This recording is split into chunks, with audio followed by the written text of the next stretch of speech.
கிறிஸ்துவின் சபை 4வது முதல் குறுக்கு தெரு, டாக்டர் காணிநகர், நெசப்பாக்கம், சென்னை. ஹல்லேலூயா. போதகர் எட்வர்ட் ஜே.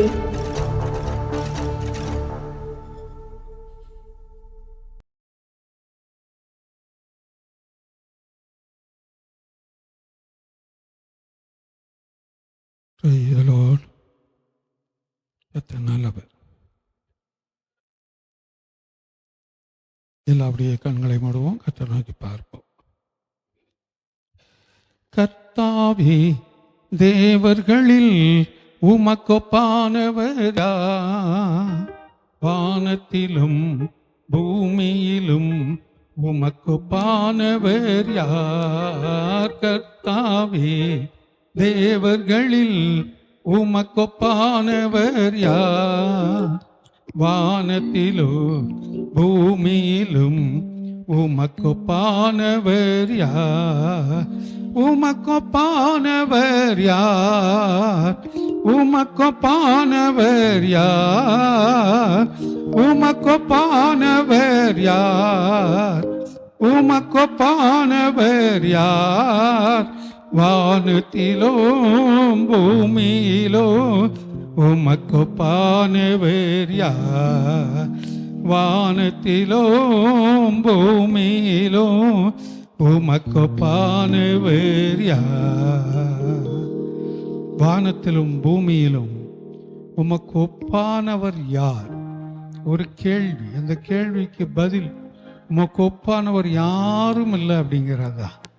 கர்த்தர் நம்மோடு இருந்து நம்மை நடத்தக்கூடியவர். வானத்திலும் பூமியிலும் சகல அதிகாரமும் படைத்ததான நம்முடைய தேவாதி தேவன் இதுவரைக்கும் நம்ம நடத்தி கொண்டு வந்திருக்கிறார்.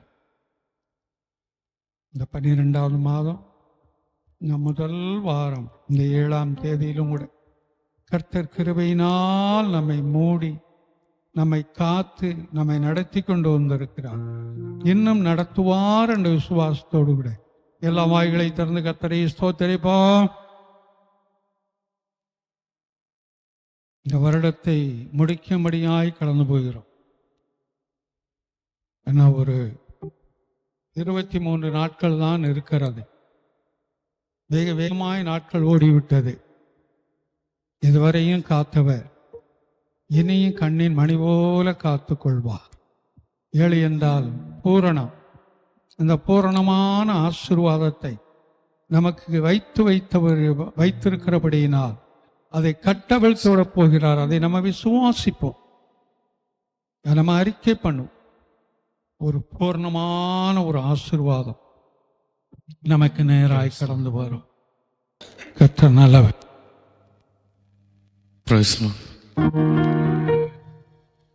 கர்த்தருடைய நாமம் மகிமைப்படுவதாக. எல்லாரும் சேர்ந்து சில பாடல்களை பாடி கர்த்தருடைய நாமத்தை நம்ம மகிமைப்படுத்துவோம். நம்ம தெரிந்த பாடல், துதிக்கும் கனத்திற்கும் பாத்திரரே, தூயவரே என்ற துணையாளரே.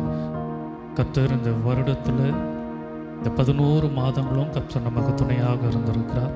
எல்லா துதிக்கும் கனத்திற்கும் அவர் உரியவராக இருக்கிறார். நம்ம எல்லாரும் சேர்ந்து அவருக்கான கனத்தையும் மகிமையும் இந்த நாளில் அவருக்கு செலுத்தி வந்த மாசத்தினுடைய முதல் வாரத்தில் வந்து நிற்கிறோம். கர்த்தருடைய பிரசன்னம், கர்த்தருடைய அபிஷேகம், கர்த்தருடைய ஆலோசனை நமக்கு தேவையாக இருக்கிறது. ஆக கர்த்தரை துதித்து அவரை போற்றி இந்த ஆராதனையை நம்ம தொடங்குவோம்.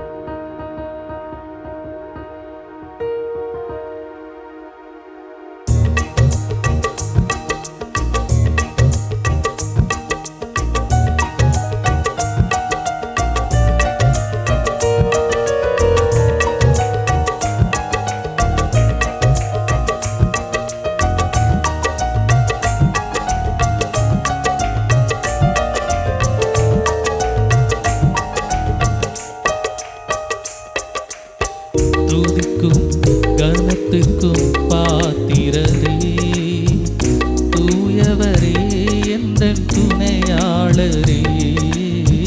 துதிக்கும் கனத்திற்கும் பாத்திரரே, தூயவரே எந்தன் துணையாளரே. ஆராதனை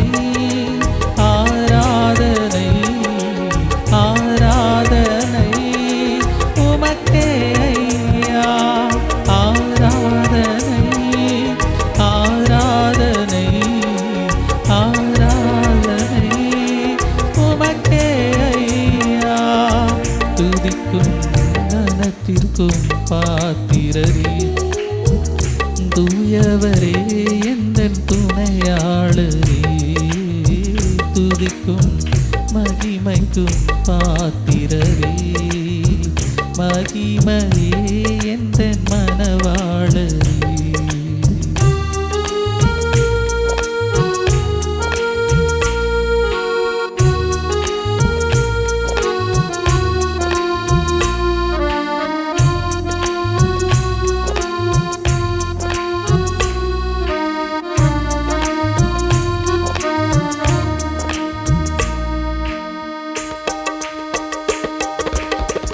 உந்தன் நாமம் அறிந்த என்னை, உம்மில் வாஞ்சை கொண்ட என்னை விடுவித்து உயர்த்திடுவீர், உயர்த்தியே மகிழ்ந்திடுவீர். உந்தன் நாமம் அறிந்த என்னை, உம்மில் வாஞ்சை கொண்ட என்னை விடுவித்து உயர்த்திடுவீர், உயர்த்தியே மகிழ்ந்திடுவீர். துதிக்கு பாத்திரர் நீரல்லவோ, கணத்திற்கும் பாத்திரர் நீரல்லவோ, துதிக்கு பாத்திரர் நீரல்லவோ, கனத்திற்கு பாத்திரர் நீரல்லவோ, நீரல்லவோ.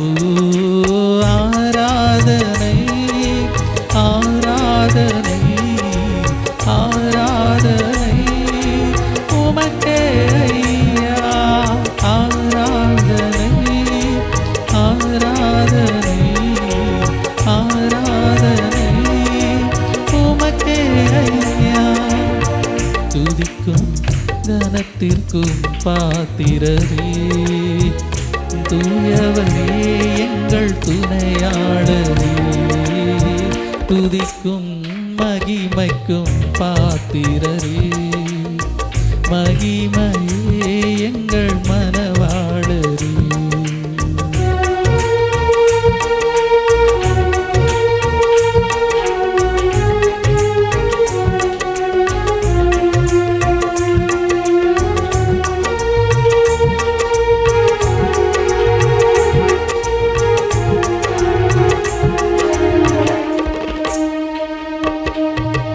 எந்தன் கால்கள் சறுக்கிடும் போது விரைந்து தாங்கும் கிருபை உமது, சிறகுகளே என் அடைக்கலமையா. எந்தன் கால்கள் சறுக்கிடும் போது விரைந்து தாங்கும் கிருபை உமது, சிறகுகளே என் அடைக்கலமையா. மறைவிடமே எந்தன் தாவரமே, அடைக்கலமே நீரின் ஆதாரமே. மறைவிடமே நீரின் தாவரமே, அடைக்கலமே நீரின் ஆதாரமே. ஆதாரமே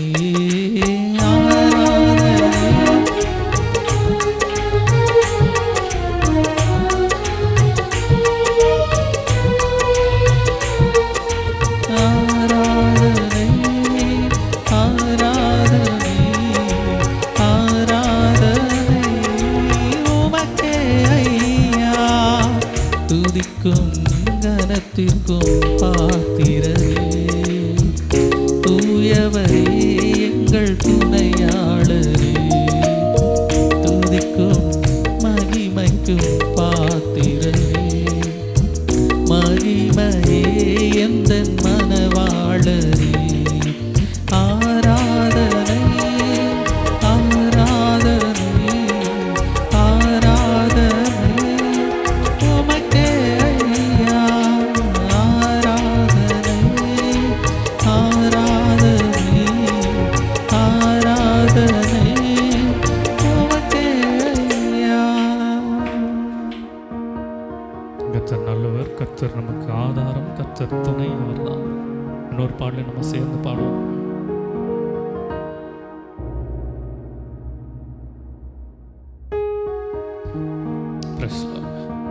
பாட்டுத்தாளில் அந்த இருந்ததுன்னா 5வது பாடல், பாட்டுத்தாள் வைத்திருந்தீங்கன்னா அதை எடுத்து வைத்துக் கொள்ளுங்கள். 5வது பாடல். உன்னதரே உம் மறைவில் தங்கிக் கொள்கிறேன், வல்லவரே உம் நிழலில் நான் புகுந்து கொள்கிறேன்.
மறைவில் தங்கி வாழ்கிறேன். வல்லவரே உம் நிழலில் புகுந்து கொள்கிறேன். அடைக்கலமும் கேடகமும் நீரே எனக்கு, புகழிடமும் தஞ்சமும் நீரே எனக்கு, புகழிடமும் தஞ்சமும் நீரே எனக்கு. மறைவிடமே என் உறைவிடமே, நான் நம்பியுள்ள என் கண்மலையே. மறைவிடமே என் உறைவிடமே, நான் தங்கியுள்ள என் கண்மலையே. உன்னதரே உம் மறைவில் தங்கி வாழ்கிறேன். வல்லவரே உம் நிழலில் புகுந்து கொள்கிறேன். அடைக்கலமும் கேடகமும் நீரே எனக்கு, புகழிடமும் தஞ்சமும் நீரே எனக்கு, புகழிடமும் தஞ்சமும் நீரே எனக்கு.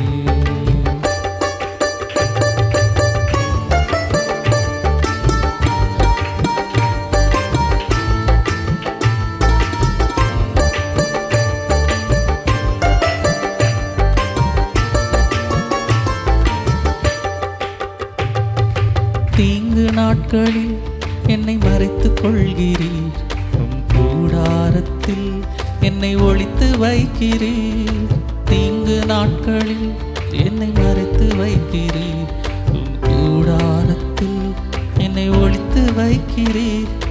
கேடகம் நீரே என் மகிமையும் நீரே, என் தலை நிமிர்ந்திட காரணம் நீரே. கேடகம் நீரே என் மகிமையும் நீரே, என் தலை நிமிர்ந்திட காரணர் நீரே. மறைவிடமே என் உறைவிடமே, நான் தங்கியுள்ள என் கண்மலையே. மறைவிடமே என் உறைவிடமே, நான் தங்கியுள்ள என் கண்மலையே. உன்னதரே உம் மறைவில் தங்கி வாழ்கிறேன். வல்லவரே உம் நிழலில் புகுந்து கொள்கிறேன். அடைக்கலமும் கீழகமும் நீரே எனக்கு,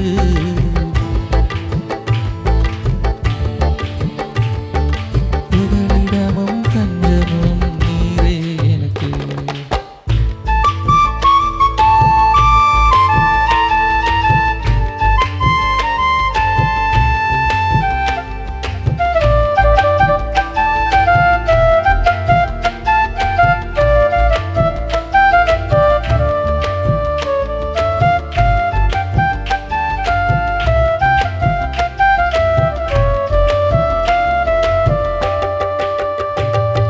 உம்மை நோக்கி கூப்பிடும்போது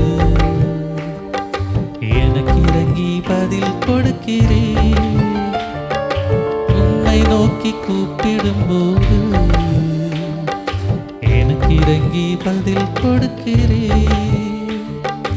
ஆபத்து நேரம் என்னோடு இருக்கிறீர். என்னை தப்புவிக்கிறீர், கனப்படுத்துகிறீர். ஆபத்து நேரம் என்னோடு இருக்கிறீர். என்னை தப்புவிக்கிறீர், கனப்படுத்துகிறீர்.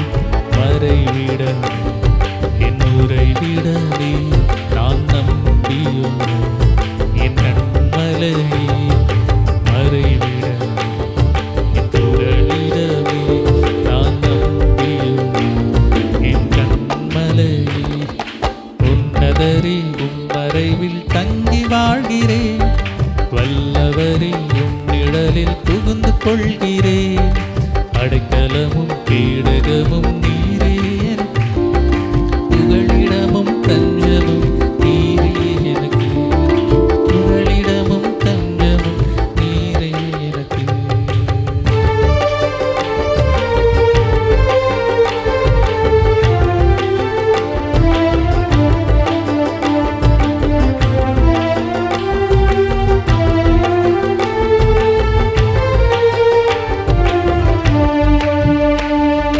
நீதிமான்களை நீர் ஆசீர்வதிக்கிறீர். உம் காருண்யத்தினால் சூழ்ந்து கொள்கிறீர். நீதிமான்களை நீர் ஆசீர்வதிக்கிறீர். உம் காருண்யத்தினால் நீர் சூழ்ந்து கொள்கிறீர். ரட்சிப்பு நீரே, என் ரட்சகர் நீரே, என் சுகமாய் வாழ காரணர் நீரே. ரட்சிப்பு நீரே, என் ரட்சகர் நீரே, நான் சுகமாய் வாழ காரணர் நீரே. ரட்சிப்பு நீரே, என் ரட்சகர் நீரே, நான் சுகமாய் வாழ காரணர் நீரே. ரட்சிப்பு நீரே, என் ரட்சகர் நீரே, நான் சுகமாய் வாழ மறைவிடமே, என் உறைவிடமே, நான் தங்கியுள்ள என் கண்மலையே. மறைவிடமே, என் உறைவிடமே, நான் தங்கியுள்ள என் கண்மலையே. உன்னதரே மறைவில் தங்கி வாழ்கிறேன், வல்லவரே நிழலில் புகுந்து கொள்கிறேன்.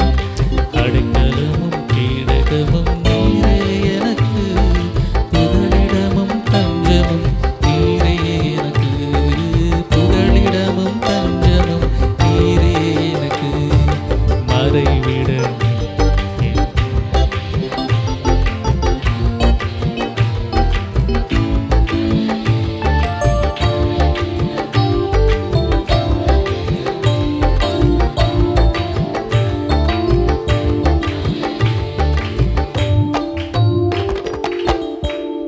கர்த்தர் நல்லவர். கர்த்தருடைய நாமம் தான், ஏன்னா அவருடைய பெயர்களுடைய அர்த்தங்கள் தெரியும். அவருடைய பெயரின் அவருடைய நாமங்களின் அர்த்தத்தின்படி தான் கர்த்தர் நம்மை நடத்தி கொண்டு வருகிறார்.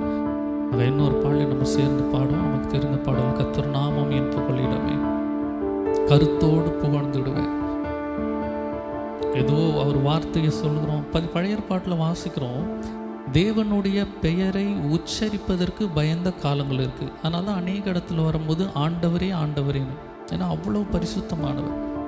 உம்முடைய நாமம் என்ன என்று கேட்கும்போது கூட அவர் சொல்கிறார், என் நாமத்தை ஏன் நீ கேட்குற, நான் நானாக தான் இருக்கிறேன், நான் இருக்கிறேன்னு உனக்கு தெரிஞ்சால் போதும், என் பேர் எதுக்கு? ஏன்னா அவ்வளவு பரிசுத்தம் உள்ளவர். வேதத்தில் அவருடைய பெயரை எழுதும் பொழுது எந்த இடத்துலலாம் தேவனுடைய நாமத்தை எழுதுகிறார்களோ, இப்போ யெகோவா என்ற அவருடைய நாமத்தை எழுதுனா அதற்கு பின்பாக அந்த பேனாவை அப்படியே உடைச்சிருவாங்க. அந்த எழுதுகோலை உடைத்து விட்டு புதிய எழுதுகோளில் தான் அடுத்து எழுத ஆரம்பிப்பாங்க. ஏன்னா அவ்வளவு பரிசுத்தமானவர், அவ்வளவு கனத்துக்குரியவர். ஆக அவருடைய நாமத்தை உச்சரிக்கும் பொழுது பயபக்தி இருக்கணும். மனம் போன போக்கில் சொல்லுவதல்ல, கனத்தோடு கூட அவரை ஆராதிக்க, அவர் பெயரை சொல்லி துதிப்பதற்கு கர்த்தர் நமக்கு அனுக்கிரகம் பாராட்டி இருக்கிறார். அந்த பாடலை நம்ம சேர்ந்து பாடுவோம். கர்த்தர் நாமம் என் புகழிடமே, கருத்தோடு துதித்திடுவேன்.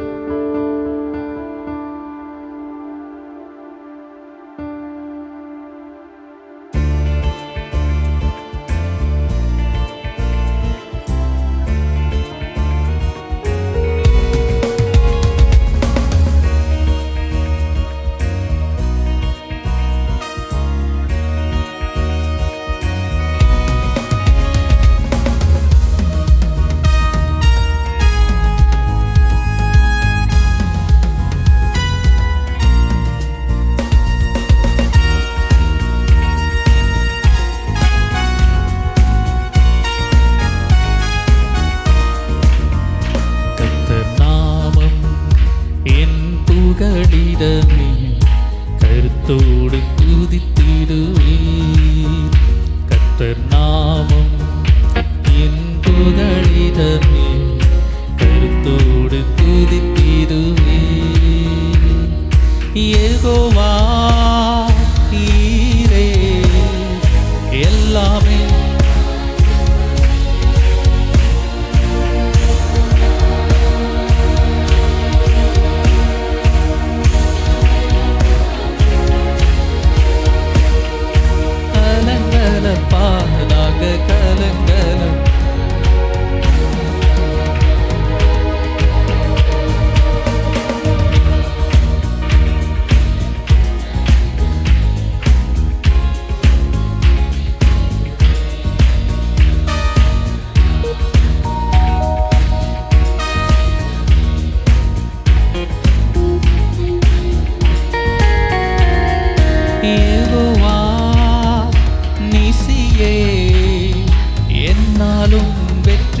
தருவி. யெகோவா நிசியே என்னாலும் வெற்றி தருவி. ஸ்தோத்திரமே அப்பா ஸ்தோத்திரமே, ஸ்தோத்திரமே அப்பா ஸ்தோத்திரமே. நாமம் என் புகழிடமே, கருத்தோடு துதிக்கிறேன்.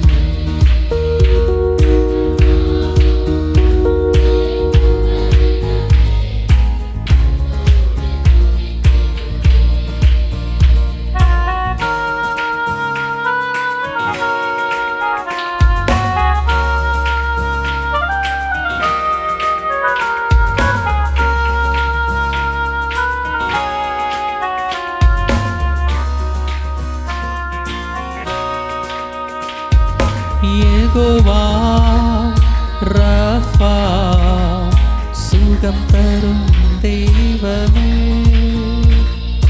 யெகோவா ரஃபா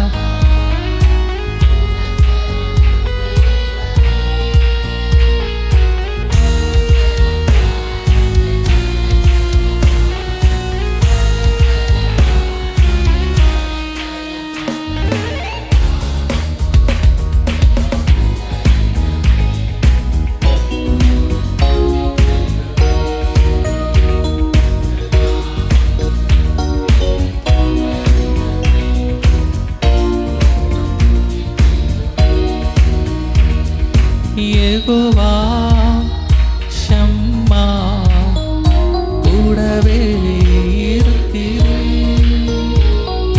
யெகோவா ஷம்மா கூடவே இருக்கிறேன். ஸ்தோத்திரமே அப்பா ஸ்தோத்திரமே, ஸ்தோத்திரமே அப்பா ஸ்தோத்திரமே. கர்த்தர் நாமம் என் புகழிடமே, கருத்தோடு துதிக்கிறேன். கர்த்தர் நாமம் என் புகழிடமே.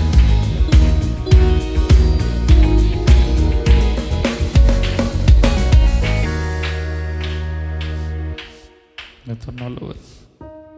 வேதத்திலிருந்து சில வசனங்களை நான் வாசிக்கிறேன், கேளுங்க. மறுநாளிலே அவர் நாயின் என்னும் ஊருக்கு போனார். அவருடைய சீஷர்கள் அநேகர் திரளான ஜனங்களும் அவருடனே கூட போனார்கள். அவர் ஊரின் வாசலுக்கு சமீபித்த போது மரித்து போன ஒருவனை அடக்கம் பண்ணும்படி கொண்டு வந்தார்கள். அவன் தன் தாய்க்கு ஒரே மகனாயிருந்தான். அவளோ கைம்பெண்ணாய் இருந்தால். ஊரிலே வெகு ஜனங்கள் அவளோடு வந்தார்கள். இதில் வாசிக்கிறோம், இயேசுவானவர் செய்த அற்புதங்களில் அவர் அநேக அற்புதங்கள் செய்திருக்கிறார். வேதத்தில் 36, 34 மட்டும்தான் கோடிடப்பட்டிருக்கிறது. அதனால் போடும் போதே இருக்க அவர் அநேக அற்புதங்கள் செய்தார். எத்தனை அற்புதம்னு கணக்கிட முடியாது. ஆனால் நான் ஒரு 3 அற்புதங்கள் ரொம்ப ஒரு விலை உயர்ந்த ஒரு அற்புதங்களாக நான் பார்க்குறேன். எல்லாமே விலை உயர்ந்தது தான், முக்கியமானது தான்.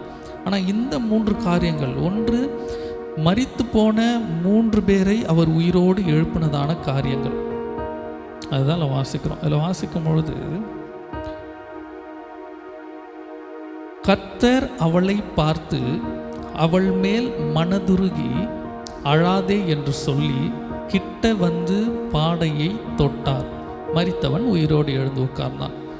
இந்த 3 மரித்த சம்பவங்களில் முதல் சம்பளம் ஒரு கைம்பெண், ஒரு விதவையினுக்கு இருந்த ஒரே மகன் அவன் தான்.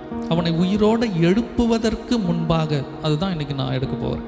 அவர் உயிரோடு ஒரு சுகத்தை கொடுப்பதற்கு முடிந்து போயிருச்சு, இதுக்கு மேலே நடக்கிறதுக்கு வாய்ப்பே இல்லை, அதுதான் இது, இவ்வளோதான் முடிஞ்சிச்சு. அடக்கம் பண்ண போகிறாங்கனால என்ன அர்த்தம்? மகனை குறித்ததான நம்பிக்கை அவங்களுக்கு முடிஞ்சு போயிடுச்சு. இன்றைக்கி நம்முடைய வாழ்க்கையிலும் எந்த காரியம் முடிந்து போயிடுச்சு என்று நம்ம நினைக்கிறோமோ, கர்த்தர் அதை மீட்டு கொடுக்க அவர் நல்லவர். ஆனால் அதற்கு முன்பாக அவர் சொல்லுகிற காரியங்களை தான் பார்க்குறோம். இங்கே பார்க்கும்பொழுது அவள் மேல் மனதுருகி அவர் அழாதே என்று சொல்லி, அப்போ முதலாவது துக்கத்தில் இருக்கும்பொழுது பிள்ளை மரித்து போனோன்னே உயிரோடு எழுப்பிட்டா தானாக அழுக என்ன ஆயிரும்? நின்னுற போகுது. ஆனால் அவர் அதை செய்யலை. ஒரு ஆசீர்வாதத்தை பெறுவதற்கு முன்பாக கர்த்தர் நம்மை பக்குவப்படுத்துகிறார். அப்போ முதல் காரியம், துக்கத்தில் இருப்பவர்களுக்கு, வேதனையில் இருப்பவர்களுக்கு அவர் செய்வது, அந்த துக்கத்திலையும் வேதனையிலையும் கர்த்தரை பிடித்து கொள்ளு. துக்கத்தையே நினச்சிட்டு இருக்காத, அழுதுகிட்டே இருக்காது. நீ மட்டும் அழுவுறதை நிறுத்து. அழுவதை நிறுத்தினா கர்த்தர் மேலே விசுவாசம் வரும், கர்த்தர் காரியங்களை செய்வார். அதுதான் அவர் கற்றுக் கொடுக்கிறார், அழாது என்றார். அடுத்து மரித்ததான ஒரு சம்பவத்தை பார்க்கலாம். எவ்வுயிர்வை குறித்து நமக்கு தெரியும். அதில் வாசிக்கும் பொழுது, அப்பொழுது ஜப ஆலய தலைவனாகிய எவிரு என்னும் பேருள்ள ஒருவன் வந்து ஆண்டவரின் பாதத்தில் விழுந்து 12 வயதுள்ள தன்னுடைய ஒரே குமாரத்தி மரண அவஸ்தைப்படுனபடியால் அவரை வீட்டுக்கு வரும்படி அவரை வருந்தி கேட்டுக்கொண்டான். வீட்டுக்கு வரும்படி கேட்குறான்.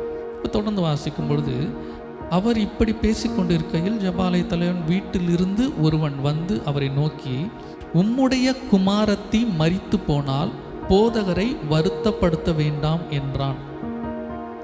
உடம்பு சரியில்லைன்னு இயேசுவானவரை வீட்டுக்கு கொண்டு போகும்பொழுதே வீட்டிலேருந்து ஒருத்தவங்க வந்து சொல்கிறாங்க, மகள் மரித்து போயிட்டா, இனி நீங்கள் போதகரை வருத்தப்படுத்த வேணாம். ஏன்னா அவர் வந்து ஒன்றுமே நடக்க போகிறதில்ல, எதுக்கு அப்படின்றாங்க. அப்போ இயேசுவானவர் சொல்லுகிற வார்த்தை, இயேசு அதை கேட்டு பயப்படாதே, விசுவாசம் உள்ளவனாய் இரு என்றார்.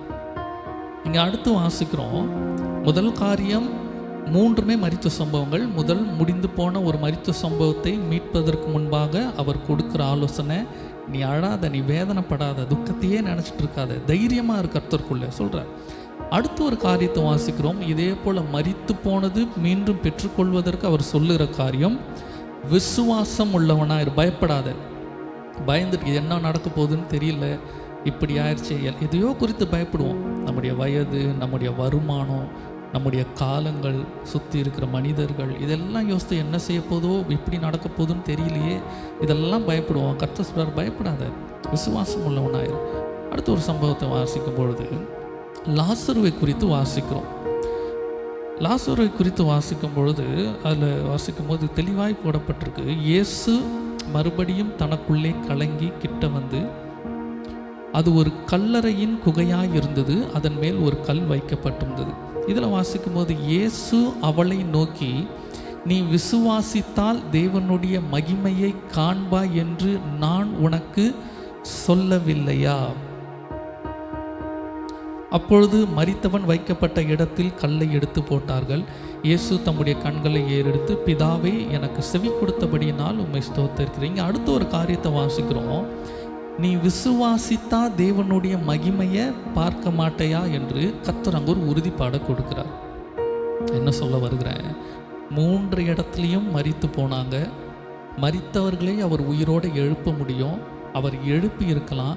ஆனால் அதற்கு முன்பாக அங்கிருந்த ஒவ்வொருத்தரையும் அவர் என்ன செய்கிறார், கற்றுக் கொடுக்கிறார், பக்குவப்படுத்துகிறார். நீ தைரியமாக இரு, நீ பயப்படாத, நீ விசுவாசமாக இரு. இந்த லாசருவின் கல்லறை குறித்து வாசிக்கும்போது நமக்கு ஒரு குகைன்னு போடப்பட்டிருக்கு. அந்த யூடியூப்பில் ஒரு லிங்க் ஒன்று இருக்குது, நான் அதை வேணால் நான் அந்த குரூப்பில் போடுறேன். அது எப்படின்னா, அந்த கல்லறை எப்படிப்பட்ட கல்லறையாக இருக்குன்னு போடு. நம்மளுடைய குகைனால் நமக்கு என்ன தெரியும், இது போல் ஒரு ரூம் இருக்கும், ஒரு ரூமில் வச்சு கல்லை போட்டு அடைச்சிருப்பாங்க, இதுதான் நம்முடைய கண்ணோட்டத்தில் நம்ம கற்பனை இருக்கும். அந்த கல்லறை எப்படிப்பட்ட கல்லறையாக இருக்குது, ஒரு படிக்கட்டு மாதிரி கீழே இறங்கி போகுது. ஏன்னா அதில் குகைன்னு போடப்பட்டிருக்கு. மேலேருந்து ஒரு கல் இருக்குது, ஒரு உள்ளே போகிறாங்க, அது ஒரு ஆள் மற்றும் இறங்கி போகிற அளவுக்கு ஒரு படிக்கட்டு இப்படி கீழே இறங்கி, அதற்கு மேலே ஒரு படிக்கட்டு கீழே இறங்கி, அதற்கு மேலே ஒரு குகை மாதிரி இருக்குது, ஒரு ஆள் மட்டும் அதில் உள்ளாக படுக்க வைக்கிற அளவுக்கு இடம் இருக்குது. அப்படி தான் அந்த கல்லறை இருக்குது. ஏன்னால் அப்படி வைக்கும் பொழுது தான் சரீரங்கள் அழுகும் பொழுது நாத்தம் என்ன செய்யாது, மேலே வராது. இப்படி தான் குகை இருக்குது. இப்போ யோசித்து பார்ப்போம், அவனை வா என்று சொன்ன பிறகு தான் அவன் வெளியே வந்த பிறகு அவனுடைய கைகளிலும் கால்களிலும் சுற்றப்பட்டிருக்கிற துணியை எடுத்திருக்கிறாங்க. அப்போ இந்த சுத்தப்பட்ட துணியோடு முழுவதுமாக இருந்த ஒரு உடம்பு படுத்திருந்த, ஏன்னா இந்த அதில் நிமிரக்கூட முடியாது. நான் அந்த வீடியோ பாருங்கள், உங்களுக்கு தெரியும். ஒரு சின்ன ஒரு ஓட்டை தான், அந்த ஓட்டத்தில் ஒரு சரீரம் வைக்கிற ஒரு உடம்பு போகிற அளவுக்கு இருக்குது. அப்போ அது உள்ளே இருந்து அந்த உடம்பு எப்படி வெளியே வந்திருக்கும், அந்த படிக்கட்டில் அந்த உடம்பு எப்படி நடந்து வந்திருக்கும். இதுதான் கர்த்தருடைய அற்புதம் என்பது. ஆளை போய் தூக்கிட்டு வர சொல்லலை, ஏன்னால் அதற்கு பின்பாக தான் கட்டுகள் அவுத்துறாங்க. அவன் காதுகளெல்லாம் அடைக்கப்பட்டிருக்கும், என்னன்னு தேக்காது. அப்போ கர்த்தருடைய சத்தம் வரும் என்றால் இயலாதவைகளை, நடக்காதவைகளை நடக்க வைப்பது தான் அவருடைய நன்மை, அவருடைய அற்புதம். அதை விசுவாசிக்க தான் இங்கே வந்திருக்கிறோம். பரிசுத்தப்படுத்திக் கொள்வோம், நன்மையை பெறுவதற்கும்பா. நான் சொன்னேன், ஒருவேளை இந்த வருடத்தில் கர்த்தர் நமக்கு ஆசீர்வாதத்தின் வருடமாக இல்லாதபடி ஆசீர்வாதத்திற்கு நம்மை தகுதிப்படுத்துகிற வருடமாக வைக்கலாம். ஒரு ப்ரிப்பரேஷன் இயராக இருக்கலாம். புது வருடம் ஆசீர்வாதத்தின் துவக்கமாக கர்த்தர் நமக்கு மாற்றி கொடுப்பார். அந்த விசுவாசம் இருக்கணும், பயப்படக்கூடாது, கலங்கக்கூடாது, தைரியமாக இருப்போம். நம்ம எல்லாரும் எழுந்து நிற்போம். கர்த்தருடைய பிள்ளைகளாக நிற்கிறோம், கர்த்தருடைய சன்னிதானத்தில் நம்ம நிற்கிறோம். எல்லாரும் ஒருமனப்பட்டு, கர்த்தர் மிகவும் அற்புதங்கள் செய்யக்கூடியவர்.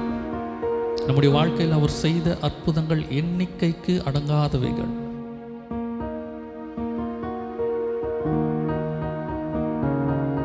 தேவ ஜனங்களை அவர் கைவிடுகிறவர் அல்லவே அல்ல. அவருடைய நாமத்தை சொல்லி பாடி இருக்கிறோம். அவர் என்ன செய்வார்? சுகம் கொடுக்கக்கூடியவர் என்று சொல்லி இருக்கிறோம். கர்த்தர் இந்த வேலையில நமக்கு சுகத்தை கொடுப்பதற்கு அவர் நல்லவராக இருக்கிறார். கர்த்தர் நமக்கு நன்மைகளை செய்ய வல்லவராக இருக்கிறார். கர்த்தருடைய பானத்தை நம்ம பங்கு கொள்ள போகிறோம். கர்த்தருடைய சரீரத்தை உட்கொள்ள போகிறோம். கர்த்தருடைய இரத்தத்தை நம்ம உட்கொள்ள போகிறோம். சயின்டிஃபிக்காகவே சொல்லுவாங்க, ஒரு மனிதனுடைய சுபாவம் அவனுடைய ரத்தத்தில் கலந்துருக்கும், அந்த டிஎன்ஏல. அதுதான் பொதுவாக சொல்லுவாங்க, இவங்க அப்படியே அவங்க அப்பா மாதிரி, அந்த ரத்தம் அப்படியே தானே இருக்குது, இவங்க அப்படியே அவங்க அம்மா மாதிரி சொல்கிறது கேட்டிருக்கோம் இல்லையா, அந்த ரத்தம்னு. அப்போ நாம் யார்? நம்ம கர்த்தருடைய பிள்ளைகள். கர்த்தருடைய ரத்தத்தை நம்ம குடிக்கும் பொழுது அவருடைய சுபாவம் நமக்குள்ளே வரும். அவருடைய ரத்தம் நமக்குள்ளே வரும்போது அது நமக்கு ஒரு பெரிய பாதுகாப்பு. நம்ம அநேகர் பார்த்துருக்கணும் சபைகளில், நம்முடைய சபையில் இங்கே பிசாசுகள் ஆடும் பொழுது அந்த எண்ணெயை ரத்தமாய் பாற்றும் போது அவைகள் அலறுது அப்படியே. அப்போ கர்த்தருடைய ரத்தம் அவ்வளவு வல்லமை உள்ளது. அது நமக்குள்ளாக உள்ள போகும் என்றால் நமக்குள்ள எவ்வளவு அது கிரியை செய்யும் இல்லையா? பயபக்தியோடு கிட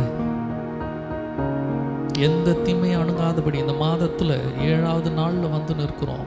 வேதத்திலே வாசிக்கிறோம், 7வது நாளை அவர் ஓய்வெடுத்து அது பரிசுத்தம் பண்ணினார். அதே 7வது நாளில் வந்து நிற்கிறோம். இந்த மாதத்தின் முதல் வாரத்தில் இருக்கிறோம்.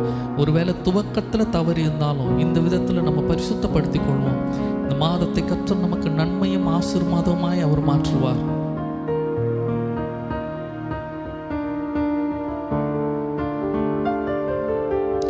நேசரின் ரத்தம் என் மேலே நெருங்காது சாத்தான். நேசரின் ரத்தம் என் மேலே நெருங்காது சாத்தான். பாசமாய் சிலுவையில் பலியானார், பாவத்தை வென்று விட்டார். இயேசு பாசமாய் சிலுவையில் பலியானார், பாவத்தை வென்று விட்டார். கர்த்தர் நம்முடைய பாவங்களை அவர் சிலுவையிலே அறைந்தவர்.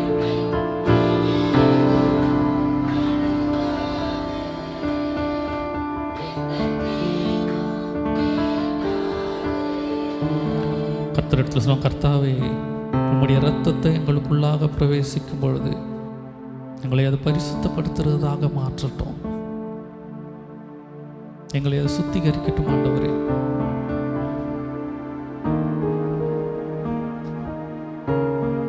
இஸ்ரவேல் ஜனங்களை மேக ஸ்தம்பமாகவும் அக்னி ஸ்தம்பமாக இருந்து காத்த தேவன். ஒரு நிமிடம் கூட அவங்க தவறு செய்தாங்க, அவங்க பரிசுத்தமாக இல்லை. அவர் கோபம் இருந்தாலும் அவர்களை விட்டு விலக்கி விடலை. காரணம், அவர் கொடுத்த வாக்குத்தத்தம் அப்படியே. ஜனங்களை நான் கொண்டு வருவேன் என்று சொன்னால் ஆலோசனை கொடுத்து நான் சொல்லிட்டேன், இனி போக வேண்டியது உன் பொறுப்பு என்று அவர் விட்டு விடலை. அவர்கள் வர வேண்டிய இடம் வரைக்கும் அவர்களோடு இருந்து நடத்தினவர். கர்த்தர் நமக்கு வாக்குத்தத்தங்களை கொடுத்திருக்கிறார்.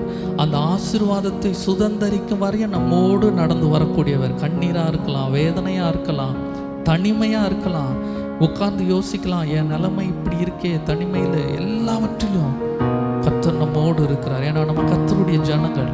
அவர் ஜனங்களை அவர் விடுகிறதே இல்லை, அவர் சந்ததி அவர் விடுகிறதே இல்லை.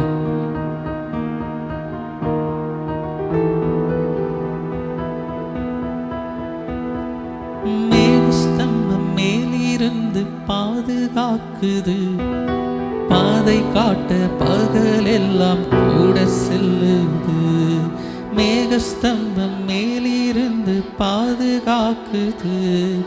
பாதை காட்ட பகலெல்லாம் கூட செல்லுது. என்னைக்கும் எல்லாம் என் தேவன் தீர்ப்பா, அது போதும் என் வாழ்வில்.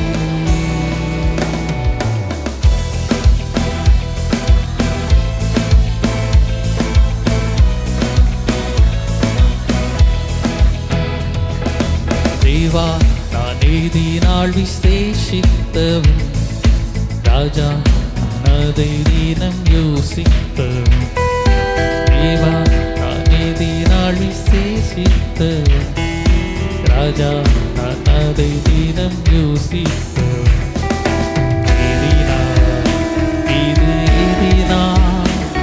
நீர் என்னோடு வருவதினாலும்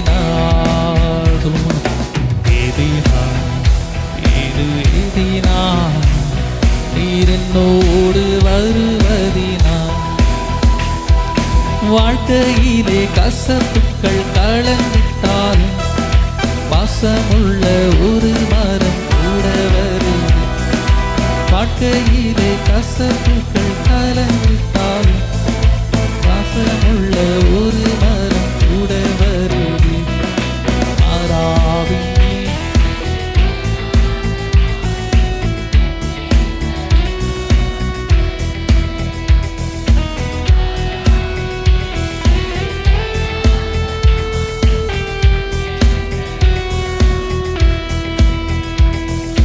தேவா நான் நீதினால் விசேஷித்த, ராஜா நான் அதை தினம். தேவா நான் நீதினால் விசேஷித்த, ராஜா நான் அதை தினம் யோசிக்க. நீர் என்னோடு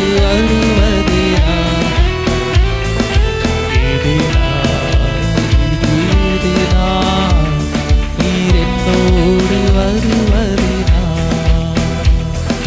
தாகம் கொண்ட தேவஜனம் வானம் பார்க்குது.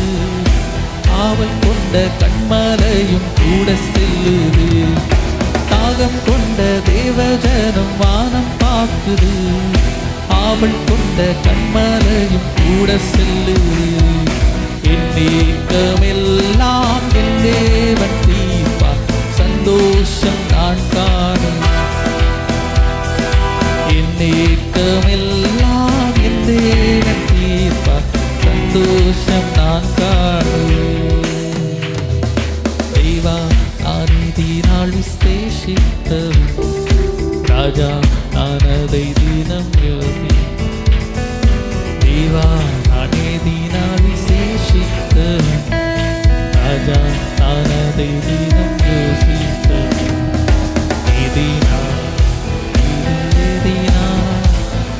என்னோடு வருவதினா.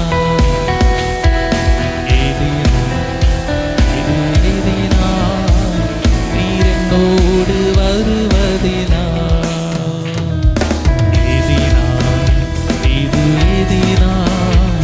நீர் என்னோடு வருவதினா.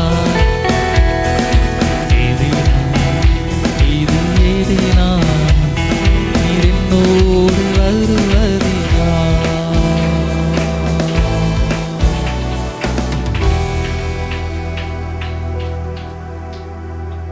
பரிசுத்தமுள்ள எங்கள் கர்த்தாவே, இந்த காலை ஆராதனையில் எங்களை ஆசீர்வதிங்க, எங்களை அபிஷேகிங்க கர்த்தாவே. இந்த வேதர வசனமாகிய நல்ல விதை ஆண்டவரே எங்கள் இருதயத்தில் 100 மடங்கு பலன் கொடுக்க எங்கள் இருதயமாகிய நிலத்தை பண்படுத்துங்க, பரிசுத்தப்படுத்துங்க. மீண்டும் ஒரு விஷயம் எங்களை சேர்த்து கொள்ளுங்க.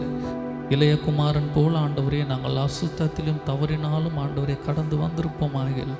அவனை அணைத்து சுத்தம் செய்தது போல கர்த்தர் எங்களையும் செய்யுங்க. அவனை சுத்தம் செய்துவிட்டு அவனை அணைக்கவில்லை, அவனை கட்டி அணைத்து விட்ட பிறகுதான சுத்தம் செய்துங்க. எங்கள் மனத்தின் வேதனையை அறிகிற தேவன், அழாதே என்று சொல்லுகிறவர், விசுவாசத்தை உறுதிப்படுத்துதல், விசுவாசித்தால் தேவனுடைய மகிமையை காண்பாய் என்று எங்களுக்கு வேத வசனத்தை போதித்து பின்பாக தானே அற்புதத்தை செய்கிறீங்க. எங்கள் அற்புதத்தை பெறுவதற்கு முன்பாக இந்த நாளில் அப்படியாக உங்களுடைய வேத வார்த்தையின் மூலம் ஆண்டவரை எங்களை திடப்படுத்துங்க, எங்களை ஆசீர்வதிங்க. மீதியான நேரத்தையும் ஆண்டவரை பகுதியிலும் ஒரு கரங்களிலே ஒப்பு கொடுக்கிறோம். நீரே ஆளுகை செய்து உம்முடைய தலைமையில் இந்த ஆராதனை எங்களுக்கு ஆசீர்வாதமாய் நீங்கள் நடத்தி கொடுங்க. இயேசுவின் நாமத்தில் ஜெபிக்கிறோம் எங்கள் ஜீவனுள்ள நல்ல பிதாவே, ஆமென், ஆமென்.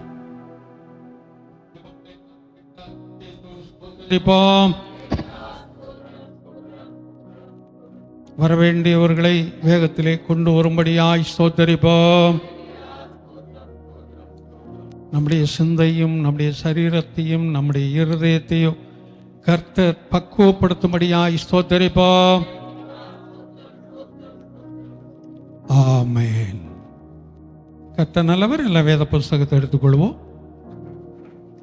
78வது சங்கீதத்தில் 61வது வசனத்திலிருந்து முடிய, 61லிருந்து 72 முடிய.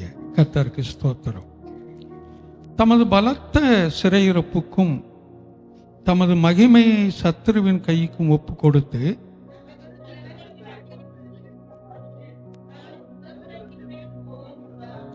அவர்கள் வாலிபரை அக்கினி பட்சித்தது. அவர்கள் கன்னியாஸ்திரிகள் வாழ்க்கைப்படாதிருந்தார்கள்.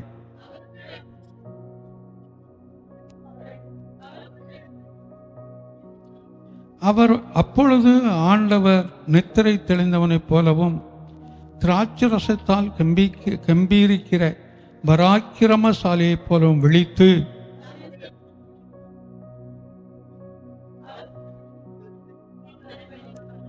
அவர் யோசேப்பின் கூடாரத்தை புறக்கணித்தார்.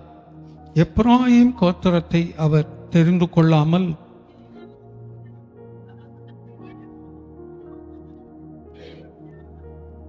தம்முடைய பரிசுத்த ஸ்தலத்தை மலைகளைப் போலவும் என்றென்றைக்கும் நிற்கும்படி தாம் அஸ்திவாரப்படுத்தின பூமியைப் போலவும் கட்டினார்.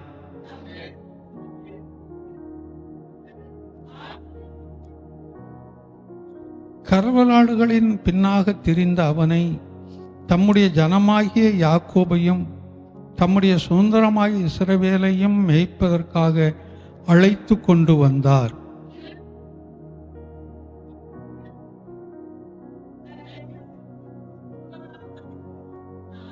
ஆமென். அப்படியே உட்கார்வோம். கர்த்தர் நல்லவர். அந்த நாளிலும் கூட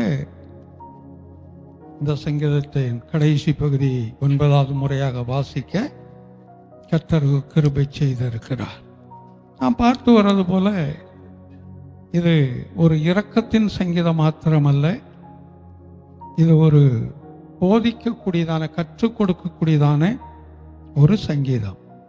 இதிலும் கூட இஸ்ரவேல் ஜனங்களுக்கு அவர் என்ன செய்தார் என்பதை குறித்தும் சத்துருக்களுக்கு என்ன செய்தார் என்பதை குறித்தும் இதில் போட்டிருக்குது. இதில் அந்த 61 வாசிப்போம். சிறையிருப்புக்கும் தன்னுடைய ஜனங்களை சத்துருவுக்கு ஒப்பு கொடுத்தார் என்பதை குறித்து இங்கே சொல்லியிருக்கு. அடுத்த வசனத்தில் வரும்போது நல்லா புரிந்து கொள்ளணும். தமது ஜனத்தை, பொதுவாக ஜனத்தின்னு போல தமது அப்படின்னு அர்த்தம் என்ன? அவருக்கு சொந்தமான ஜனத்தை. இன்றைக்குள்ள மொழியில சொல்ல வேண்டுமென்றால் கர்த்தருடைய பிள்ளைகளை, விசுவாச குடும்பங்களை, விசுவாசிகளை, அதாவது நம்மை, அதுதான் இன்றைக்கு சொல்லக்கூடியது. அப்படி பட்டயத்திற்கு இரையாக்கி தமது சுதந்திரத்தின் மேல், தன்னுடைய சொந்தத்தின் மேல் அவர் கோபம் கொண்டார். அதனால என்ன பிரச்சனைங்கிறத தொடர்ந்து வாசிக்கிறோம். அடுத்து அப்படியே நீங்க தொடர்ந்து வரும்போது 66 வாசிப்போம். தம்முடைய சத்துருக்களை பின்புறமாக அடித்து, இது துன்மார்க்கருக்கு என்ன காரியத்தை செய்தார் என்பதை குறித்து இங்க சொல்லி இருக்குது. ஒன்று, தன்னுடைய ஜனங்களுக்கும் பிரச்சனை அங்க கொடுக்கிறாரு. தன்னுடைய ஜனங்களையும் ஆட்சி பண்ணக்கூடியதான, தன் ஜனங்களை ஆண்டு கொண்டதானே அந்த ஜனங்களுக்கும் இங்க பிரச்சனையை கொடுக்கிறார். அதான் வாசிக்கிறோம். அதுக்கப்புறம் அப்படியே வரும்போது ஒரு கோத்திரத்தை புறக்கணித்தார், ஒரு கோத்திரத்தை தெரிந்து கொண்டார். 67 68 அதை வாசிக்கிறோம். கீழே வரும்போது 69 வரும்போது தம்முடைய பரிசுத்த ஸ்தலத்தை, ஆமாம், மலைகளை போல. மலைகள் போலனா மலைக்கு பல அர்த்தங்கள் உண்டு. அது பிரச்சனைகளுக்கு ஒப்பாக இருக்கும், தடைகளுக்கு ஒப்பாக இருக்கும், அப்படி பல காரியங்களுக்கு அதுக்கு ஒப்பாக இருந்தாலும் இந்த மலை என்று சொல்லும்போது நிலைத்திருக்கக்கூடிய ஒன்றாய் சொல்லப்பட்டிருக்கிறது. சமயத்தில் அந்த ஒரு யூடியூப் நியூஸில் பார்க்கும்போது இந்தியாவுக்கு எச்சரிக்கை அப்படின்னு போட்டு அந்த பெரிய சிகரம், அது எவரெஸ்ட் சிகரம். எவரெஸ்ட் சிகரம் வந்து பூமி அதிர்ச்சிக்கு ஆயத்தமாக இருக்குதான். அது 6.2 6.3 ஏதோ ஒன்று போட்டிருந்தாங்க. அந்த இமயமலை பூமி அதிர்ச்சிக்கு ஆயத்தமாக இருக்குது. அது எப்பன்னு தெரியாதுன்னு ஒரு நியூஸ் பார்த்தேன். கடைசி நாட்களில் இதெல்லாம் நடக்கும் என்று வேதம் சொல்லுகிறது. அது முடிவினுடைய ஆரம்பம், அவ்வளோதான். முடிவு இதெல்லாம் வரும்போது முடிவு சமீபிச்சிருச்சு அப்படிங்கிறத நீங்கள் அறிந்து கொள்ளுங்க. இமயமலை பூகம்பம் வந்தால் யாருக்கு என்ன பிரச்சனை? நமக்கு என்ன ஆனால? இமயமலை எங்க இருக்குது? நாங்க போனா தானே எங்களுக்கு தெரியும். நாங்க போகல, தெரியாது. இப்ப படிக்கிற பிள்ளைங்க சொல்லுங்க, உங்களுக்கு சரித்திரத்தில் இருக்குமே, அதை கற்றுக் கொடுக்கல எங்களுக்கு. அதை மட்டும் கற்றுக் கொடுக்கலாம், மற்றெல்லாம் கற்றுக் கொடுத்தாங்க. அப்படித்தானே? இந்தியாவில் இருக்குது உலகத்திலேயே பெரிய சிகரம் இமயமலை. உலகத்தில் சொல்றேன், உலகத்தில் பெரிய சிகரம் இமயமலை. அது எங்க தான் இருக்குது? இந்தியாவில் தான் இருக்குது. நம்ம இந்தியாவில் இருக்கிறோமாங்கிறதே கேள்வியா இருக்குது. பேனு முழிச்சுக்கிட்டு இருக்கிறோம். என்ன? ஆமா. அப்போ அதுல ஒரு பூகம்பம் வந்தால் யாருக்கு பாதிப்பு? இந்திய தேசத்திற்கு. அது எவ்வளவு தூரம் பாதிப்பு வரும்னு தெரியாது. அது இமயமலை எங்கேயோ இருக்குது, நமக்கு என்ன பாதிப்பு? அதனால இமயமலை நீங்க அந்த மேப்பில் பார்த்தீங்கன்னா எங்கேயோ காட்டுது மேலே. இந்திய வரைபடத்தில் பார்த்தீங்கன்னா அது மேலே இருக்குது, நம்ம கீழே இருக்கிறோம். அதாவது தலைக்கும் காலுக்குள்ள வித்தியாசம். நமக்கு என்ன அதனால பாதிப்பு? ஒன்றும் பெரிய பாதிப்பெல்லாம் கிடையாது. ஆமாம். அங்கே இருக்கிற பூகம்பம் வந்துருச்சுன்னா கடல் மட்டம் உயர்ந்துடும். எவ்வளோ உயருதுன்னு தெரியாது. 1/2 அடியா, 1 அடியா, 2 அடியா தெரியாது. கடல் மட்டம் உயரும் என்று சொன்னால் இந்த சென்னையே முழுதும் போனாலும் போகலாம், தமிழ்நாடு முழுவதும் போனாலும் போகலாம், நமக்கு தெரியாது. 1 இன்ச்சு 1/2 இன்ச்சு அந்த கடல் மட்டம் உயர்ந்தாலே அது எவ்வளவோ சேதங்களை ஏற்படுத்தக்கூடிய ஒன்று. அடிக்கணக்கில் உயரும் என்றால் அது எங்க போகும் என்று தெரியாது. அதனால இங்க மலை என்று சொல்லி உறுதியாய் இருக்கக்கூடியது, நிலைத்திருக்கக்கூடியது. அதான் அதிலே கீழே போட்டிருக்கும் பாருங்க, என்றென்றைக்கும் நிற்கும்படி தாம் அஸ்திபாரப்படுத்தின பூமியை போலவும் கட்டினார். அல்லேலூயா. அந்த பரிசுத்த ஸ்தலத்தை உறுதியாய் நிற்கிற மலையை போலவும், ஆமா, அது நிலைத்து நிற்கும்படியான அஸ்திவாரம் போடப்பட்ட பூமியை போலவும். பூமிக்கு அஸ்திவாரம் எங்க இருக்குது? பூமிக்கு அஸ்திவாரம் அது பூமி தான். பூமி எப்படி நிக்குது? பூமி எப்படி நிக்குது? அந்த இடத்துல நிக்குது. நம்ம எப்படி பார்த்தோம் அதை தெரியல. ஏன்னா அந்த மேலே போய் போட்டோ எடுத்து போடுறவங்க காட்டுறாங்க, அதை வந்து தனியாய் சுத்தி கொண்டிருக்குது அப்படின்னு சொல்லி. அது சுத்தாமல் இருக்கும் என்றால் நாம் விழுந்துருவோம். மறந்துடாதீங்க. பூமி சுத்தாமல் இருக்கும் என்றால் நாம் நிற்க முடியாது, நாம் விழுந்துருவோம். அது சுற்றி கொண்டிருக்கனால தான் பூமி அப்படியே உள்ள இருக்கிற மனிதர்கள் நாமெல்லாம் நிலைத்து இருக்கிறோம். அப்ப அதை அந்தரங்கத்துல தொங்க வச்சிருக்கிறார். அதுக்கு ஒரு பிடிப்பு கிடையாது.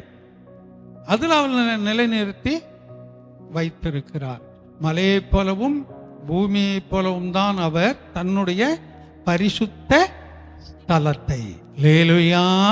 இந்த பரிசுத்த ஸ்தலம் என்று சொல்லும் போது அவருடைய அன்னைக்கு இருந்ததுக்கு ஒப்பாய் சொல்ல வேண்டும் என்றால் எருசலேம் பட்டணத்தை குறித்து சொல்ல வேண்டும். அது சீயோன் நகரம் என்று சொல்லப்பட்டது. அது அப்படியே நீங்கள் திருப்புவீர்கள் என்றால் பர்வத்தை குறித்து சொல்லப்பட்டிருக்கிறது.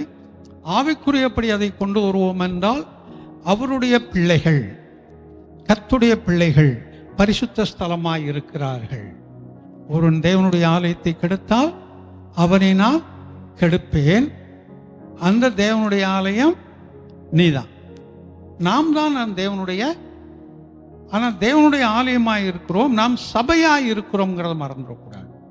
தேவனுடைய ஆலயமாய் இருக்கிறோம். அப்போ நம்ம அவர் எப்படி என்ன செஞ்சிருக்கிறாரா, மலையை போல உறுதியாய் நிலைத்து நிற்கும்படியாகவும், பூமியை எப்படி அந்தரங்கத்திலே கட்டி தொங்க வைத்திருக்கிறாரோ அதுபோல நிலைத்து இருக்கும்படியாகவும் நமக்கு அவர் உதவி செய்ய போதுமானவராய் இருக்கிறார். தொடர்ந்து நீங்க வரும்போது தாவீதை குறித்து வாசிக்கிறோம். தாவீதை எப்படி அவர் எங்கிருந்து அவனை தெரிந்து கொண்டார், அவனுக்கு என்ன நன்மைகளை செய்தார், இதெல்லாம் கடைசி 3 வசனத்தில் போட்டிருக்குது. ஆமாம், அது அந்த தாவீதுக்கு கொடுத்ததான அந்த கிருபைகளை கர்த்தர் நமக்கும் கொடுக்க போதுமானவராய் இருக்கிறார். கர்த்தர் இந்த சங்கீதத்தை ஆசீர்வதிப்பாராக.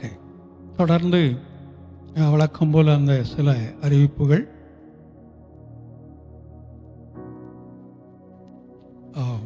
இந்த வாரம் புதன்கிழமை ஜெபம் இருக்காது, அதற்கு பதிலாக வியாழக்கிழமை இருக்கும். புதன்கிழமைக்கு பதிலாக வியாழக்கிழமை இருக்கும். ஏன்னா புதன்கிழமை கூட பக்கத்தில் ஒரு வீட்டு ஜெபத்திற்காய் கடந்து போகிறேன். அதனால் புதன்கிழமைக்கு பதிலாக வியாழக்கிழமை வழக்கம் போல் அந்த 7லேருந்து 8 மணி வரைக்கும் இங்கே ஜெபம் இருக்கும். வழக்கம் போல் வெள்ளிக்கிழமை அந்த பெண்கள் உபவாச ஜெபம் 11 மணிக்கு இருக்கும். தொடர்ந்து அதிலே வந்து கலந்து கொள்ளக்கூடியவர்கள் கலந்து கொள்ளும்படி அன்போடு கூட கேட்டுக்கொள்கிறேன். இன்றைக்கு சகோதரி ரூத்திற்காக ஜெபித்திருப்பீர்கள். ஜெபிக்காதவர்கள் ஜெபித்துக் கொள்ளுங்கள். அந்த மகளுடைய பிறந்த நாளாய் இன்றைக்கு இருக்கிறது. நாளைய தினத்தில் சகோதரி ஜெபராணி வீட்டில் வீட்டு ஜெபம் இருக்கும். அது வழக்கம் போல் மாலை 7லேருந்து 8 மணி வரைக்கும் வரக்கூடியவர்கள் அங்கே வந்து கலந்து கொள்ளுங்கள். வெள்ளிக்கிழமை தம்பி சம்பத்துடைய வீட்டில் வீட்டு ஜெபம் இருக்கும். வெள்ளிக்கிழமை தம்பி சம்பத்துடைய வீட்டில் வீட்டு ஜெபம் இருக்கும். அங்கும் வரக்கூடியவர்கள் வந்து கலந்து கொள்ளும்படி அன்போடு கூட கேட்டுக்கொள்ளுகிறேன். தம்பி டைட்டஸுடைய மனைவி ஆஸ்மிக்கா ஜெபித்துக் கொள்ளுங்கள். அந்த மகளுக்கு கர்த்தர் ஒரு சுகப்பிரசவத்தை கொடுக்க வேண்டும். கர்த்தர் அந்த மகளை இந்த நாட்கள் அதிகமாய் பலப்படுத்த வேண்டும். அதோடு சிஸ்டரை மனமடிவாக்கின அந்த சகோதரியை கர்த்தர் ரட்சித்துக் கொள்ளும்படி ஆசீர்வதிக்கும்படி தொடர்ந்து ஜெபித்துக் கொள்ளுங்கள். கர்த்தர் நல்லவர். அந்த உண்டியலை மறந்தவங்க எத்தனை பேர்? ஏன்னா எடுத்துகிட்டு வந்தாருந்தா தெரியும். எடுத்துகிட்டு வந்தவங்க எத்தனை பேர்னு கேட்கறது காட்டணும், மறந்தவங்க எத்தனை பேர்னு தானே கேட்கணும். ஆமாம், இந்த வாரத்திலாவது அடுத்த வாரத்திலாவது எடுத்துட்டு வாங்கன்னு சொன்னேன். இன்று போய் நாளை வாங்குற மாதிரி அடுத்த வாரத்திலாவது எடுத்துக்கொண்டு வாருங்கள். இல்லை, நான் போன வாரம் சொன்ன மாதிரி உங்களுக்கு தூக்க கஷ்டமாக இருந்துச்சுன்னா சொல்லுங்கள், நான் வந்து எடுத்துகிட்டு வந்துக்கிறேன், ஒன்றும் பிரச்சனை இல்லை. ரொம்ப வெயிட்டாக போட்டிருக்கிறோம் பாஸ்டர், அது தூக்க முடியாது, அதனால் நீங்கள் வந்து வாங்கிக்கங்கன்னு சொன்னால் நான் வந்தே வாங்கிக்கிறேன். அதில் ஒன்றும் மாற்றம் இல்லை. அதனால் அதை எடுத்துக்கொண்டு வாருங்கள். கர்த்தர் நல்லவர். நாமெல்லாம் அப்படியே எழுந்து நிற்போம். உங்கள் தனிப்பட்ட வாக்குத்தத்தத்தை எடுத்துக்கொள்ளுங்க. முதலாவது சகோதரிகள் வாங்க, தொடர்ந்து சகோதரர்கள் வரும்படி அன்போடு கேட்டுக்கொள்ளுகிறேன்.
வீரத்தில் வீரம் கண்டேன், தேவனின் வீரம் கண்டேன், தேவனின் வீரத்தில் வீரம் கண்டேன். விண்ணிலே விண்ணப்பம் செய்கிறவர்,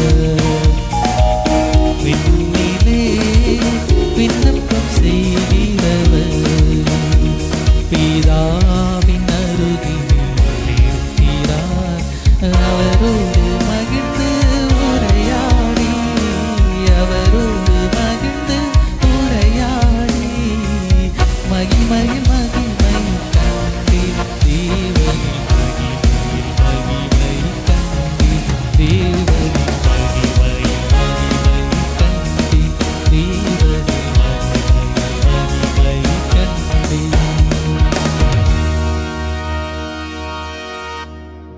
எல்லாம் அப்படியே உட்காருவோம். கர்த்தர் நல்லவர். இந்த கவர்களை கொடுத்துருவோம். கர்த்தர் நல்லவர். தொடர்ந்து இந்த நாளிலும் வந்து கலந்து கொண்ட உங்கள் ஒவ்வொருவரையும் ஜீவிக்கிற இயேசுவின் நாமத்தினாலே வாழ்த்தி ஆசீர்வதிக்கிறேன். கர்த்தர் தாமே உங்களை ஆசீர்வதிப்பாராக. இந்த நேரலையிலே பார்க்க போகிற உங்களையும் கூட இயேசு கிறிஸ்துவின் நல் நாமத்தினால் வாழ்த்துகிறேன். அந்த ஆசீர்வாதத்திற்கு நீங்களும் பங்காளிகளாக கர்த்தர் மாற்றிக்கொள்வாராக. அல்லேலூயா. வேதத்திலிருந்து ஒரு வசனத்தை நாம் வாசிப்போம். ஏசாயா 49:13. வானங்களே கம்பீரித்து பாடுங்கள், பூமியே களிக்கூறு, பர்வதங்களே கம்பீரமாய் முழங்குங்கள். கர்த்தர் தம்முடைய ஜனத்துக்கு ஆறுதல் செய்தார், சிறுமைப்பட்டிருக்கிற தம்முடையவர்கள் மேல் இரக்கமாயிருப்பார். அல்லேலூயா.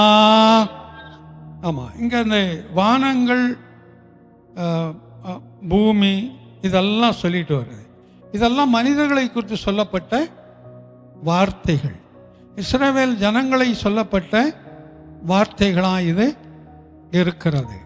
இது இயேசுவானுடைய பிறப்பை குறித்து ஒரு தீர்க்க தரிசனமாக இதில் சொல்லி கீழே வரும்போது இந்த காரியங்களை சொல்லுகிறார்.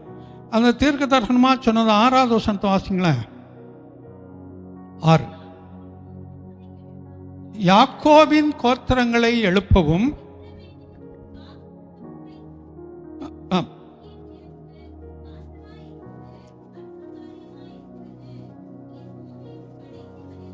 பூமியின் கடைசி 6வது வசனம் தானே 49.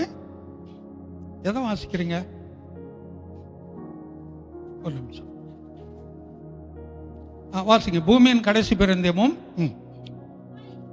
என் ரட்சிப்பாய் இருக்கும்படி நீர், அதாவது உம்மை ஜாதிகளுக்கு ஒளியாக வைப்பேன் என்றார். உம்மை ஜாதிகளுக்கு ஒளியாக. இது எப்படி தீர்க்க தரிசன சங்கீதமாகும்? தீர்க்க தரிசன வசனமாகும். இயேசுவானவர் உலகத்தில் ஒளியாய் வந்தார், அருணோதயமாய் இருக்கிறார். இதோ நானே உலகத்திற்கு ஒளியாய் இருக்கிறேன். இந்த வசனத்தை அங்க நிறைவேற்றினார். அடுத்த வசனத்தை கூட வாசிங்க. இஸ்ரவேலின் மீட்பர் யார்? இயேசுவானவர். இஸ்ரவேலின் மீட்பரும் அதன் பரிசுத்தரமாகிய கர்த்தர், மனுஷரால் அசட்டை பண்ணப்பட்டவரும் ஜாதிகளால் அருவருக்கப்பட்டவரும் நோக்கி உண்மையுள்ள கர்த்தர். இது அந்த தீர்க்க தரிசனம் இயேசுவானவருக்கு என்ன நிலைமைகள் வந்தது என்பதை குறித்து, மனுஷரால் அசட்டை பண்ணப்பட்டவரும் ஜாதிகளால் அருவருக்கப்பட்டவரும். இயேசுவானுடைய வாழ்க்கை அப்படித்தான் இருந்தது. அதனால் இது ஒரு தீர்க்க தரிசன புஸ்தகம். இந்த ஏசாயாவில் தான் நிறைய தீர்க்க தரிசனங்கள் இருக்கு, வாக்கு தத்தங்கள் இருக்கு, அது வேறு. ஆனால் இந்த அதிகாரம் இயேசுவானவரை குறித்து தானே, பிறப்பை குறித்து தீர்க்க தரிசனமாய் சொல்லப்பட்டு தொடர்ந்து அப்படியே கீழே வரும்போது தான் இங்கே சொல்றாரு, ஜனங்களுக்கு சொல்லி கடைசி பகுதியில் கர்த்தர் தம்முடைய ஜனத்திற்கு ஆறுதல் செய்தார். அல்லேலூயா. யாருக்கு ஆறுதல் செய்தாரா? தம்முடைய ஜனத்திற்கு ஆறுதல் செய்தார். அப்படியே ஆறுதல் செய்ததோடு மாத்திரம் அல்ல, ஆறுதல் செய்தது ஒரு பகுதி, அதோடு மாத்திரம் அல்ல. ஆறுதல்னா என்ன? இங்க ஆறுதல் செய்தார்னு வாசிக்கிறோம். ஆறுதல் கொடுத்தார் அப்படிங்கிறதுல செய்தார் என்பதற்கும் கொடுத்தார் என்பதற்கும் வேறுபாடு இருக்கிறது. ஆனால் அவர் இங்க என்ன சொல்றாரு? ஆறுதல் செய்தார் அப்படின்னா அர்த்தம் என்ன?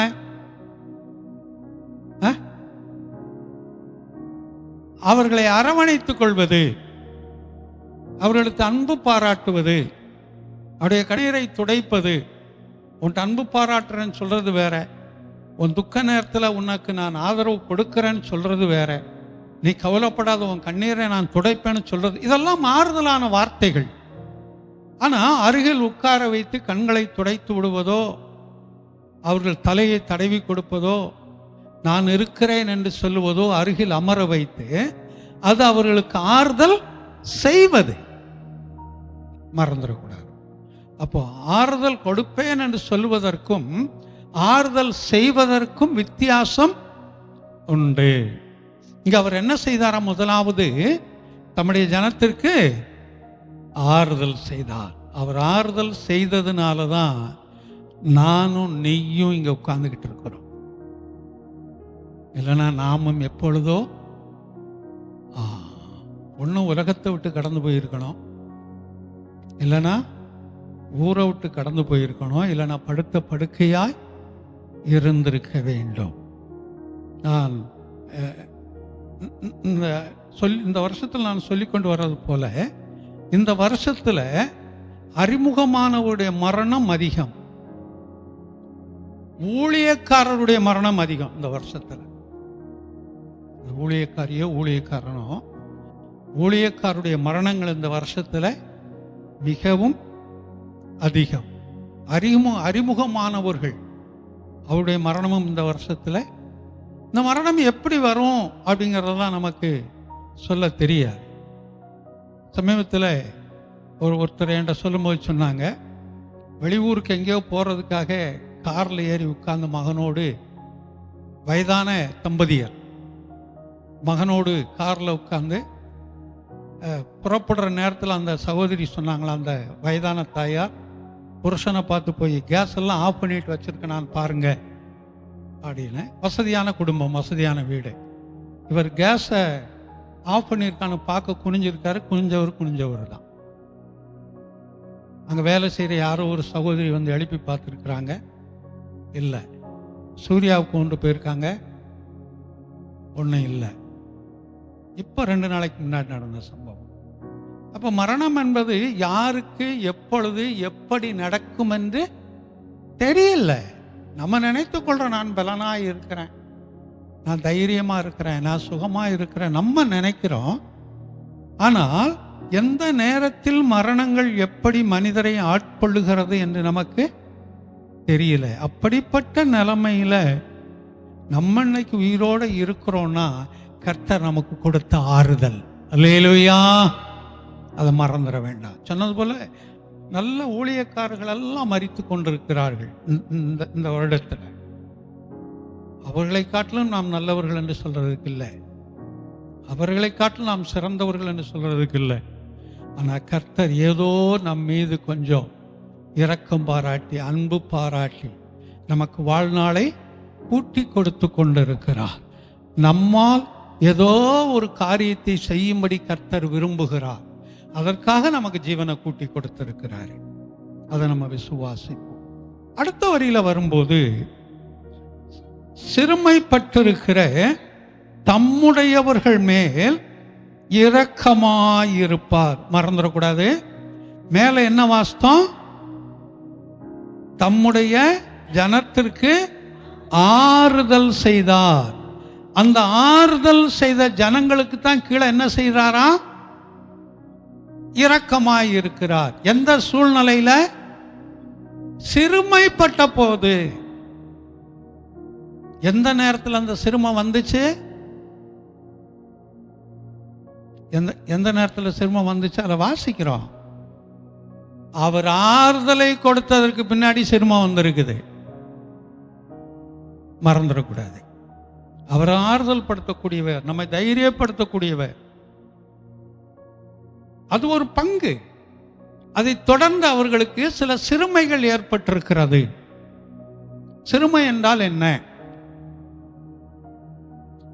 சிறுமைனா என்ன?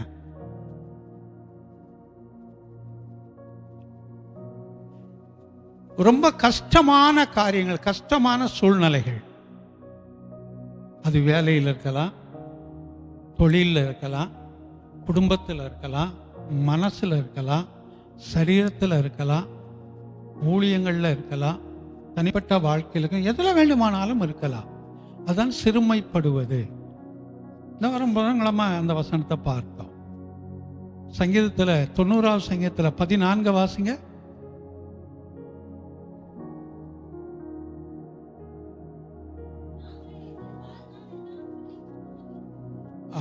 அப்பா 15 வாசிமா. தேவனே, எங்களை சிறுமைப்படுத்தின நாட்களுக்கும் நாங்கள் துன்பத்தை கண்ட வருஷங்களுக்கும் சரியா எங்களை மகிழ்ச்சியாக்கும். தேவனுடைய வீட்டில் அங்க உண்மை உள்ளவனாய் இருந்த மோசே ஜெபிக்கிறான் இந்த ஜெபத்தை. அப்ப சிறுமைப்படுத்தின நாட்கள், சிறுமைக்குள்ளாய் கடந்து போன நாட்கள். ஆமா, இது இந்த தெற்கு சைடு சொல்லுவாங்க சாதாரண குடும்பத்தில், நீங்க அப்படியே சுத்திக்கிட்டே இரு, எங்க போய் ஆமா சிறுமப்பட்டு சீரழிய போறியே தெரியலாம்பாங்க. பொதுவாக பெண்களை பார்த்து சொல்லக்கூடிய ஒரு வார்த்தை இது. வீட்டில் நம்ம பாசம் சொன்னால் ஓபி அடிச்சுக்கிட்டே இருக்கிறாங்கன்னு சொல்லுவாங்கள்ல. எந்த வேலை சொன்னாலும் ஓபி அடிக்கிறது தானே அதுக்கு பேர். எந்த வேலை சொன்னாலும் செய்ய மாட்டாங்க. அவன் செஞ்சா என்ன, இவன் செஞ்சா என்ன, அவ செஞ்சா என்ன, இவ செஞ்சா என்ன. இதுதான் குடும்பத்துக்குள்ள பிரச்சனைகள் இருக்கும். இது ஓபி அடிக்கிறதுன்னு சொல்லுவாங்க, அப்படித்தானே சொல்லுவாங்க அது. ஆமா, இது அப்படி இருக்கக்கூடிய பிள்ளைங்களை பார்த்து சொல்லுவாங்க, நீங்க இருக்கிற வரைக்கும் அப்படி இருக்கிற, ஆனா நீ எந்த இடத்துல போய் ஆமா செங்கசம் வந்து சீரழிய போறிய தெரியல, சிறுமப்பட போறிய தெரியலன்னு சொல்லுவாங்க. செங்க சுமக்கிறது வந்து அவ்வளவு ஒரு கொடுமையான ஒரு காரியம் என்று பழைய நாட்களில் சொல்லுவாங்க. அது எதிலிருந்து வந்திருக்கும் அப்படின்னு சொன்னால், இஸ்ரவேல் ஜனங்கள் அந்த எகிப்தில் இருக்கும்போது அவர்கள் செங்கல் அறுத்தாங்க.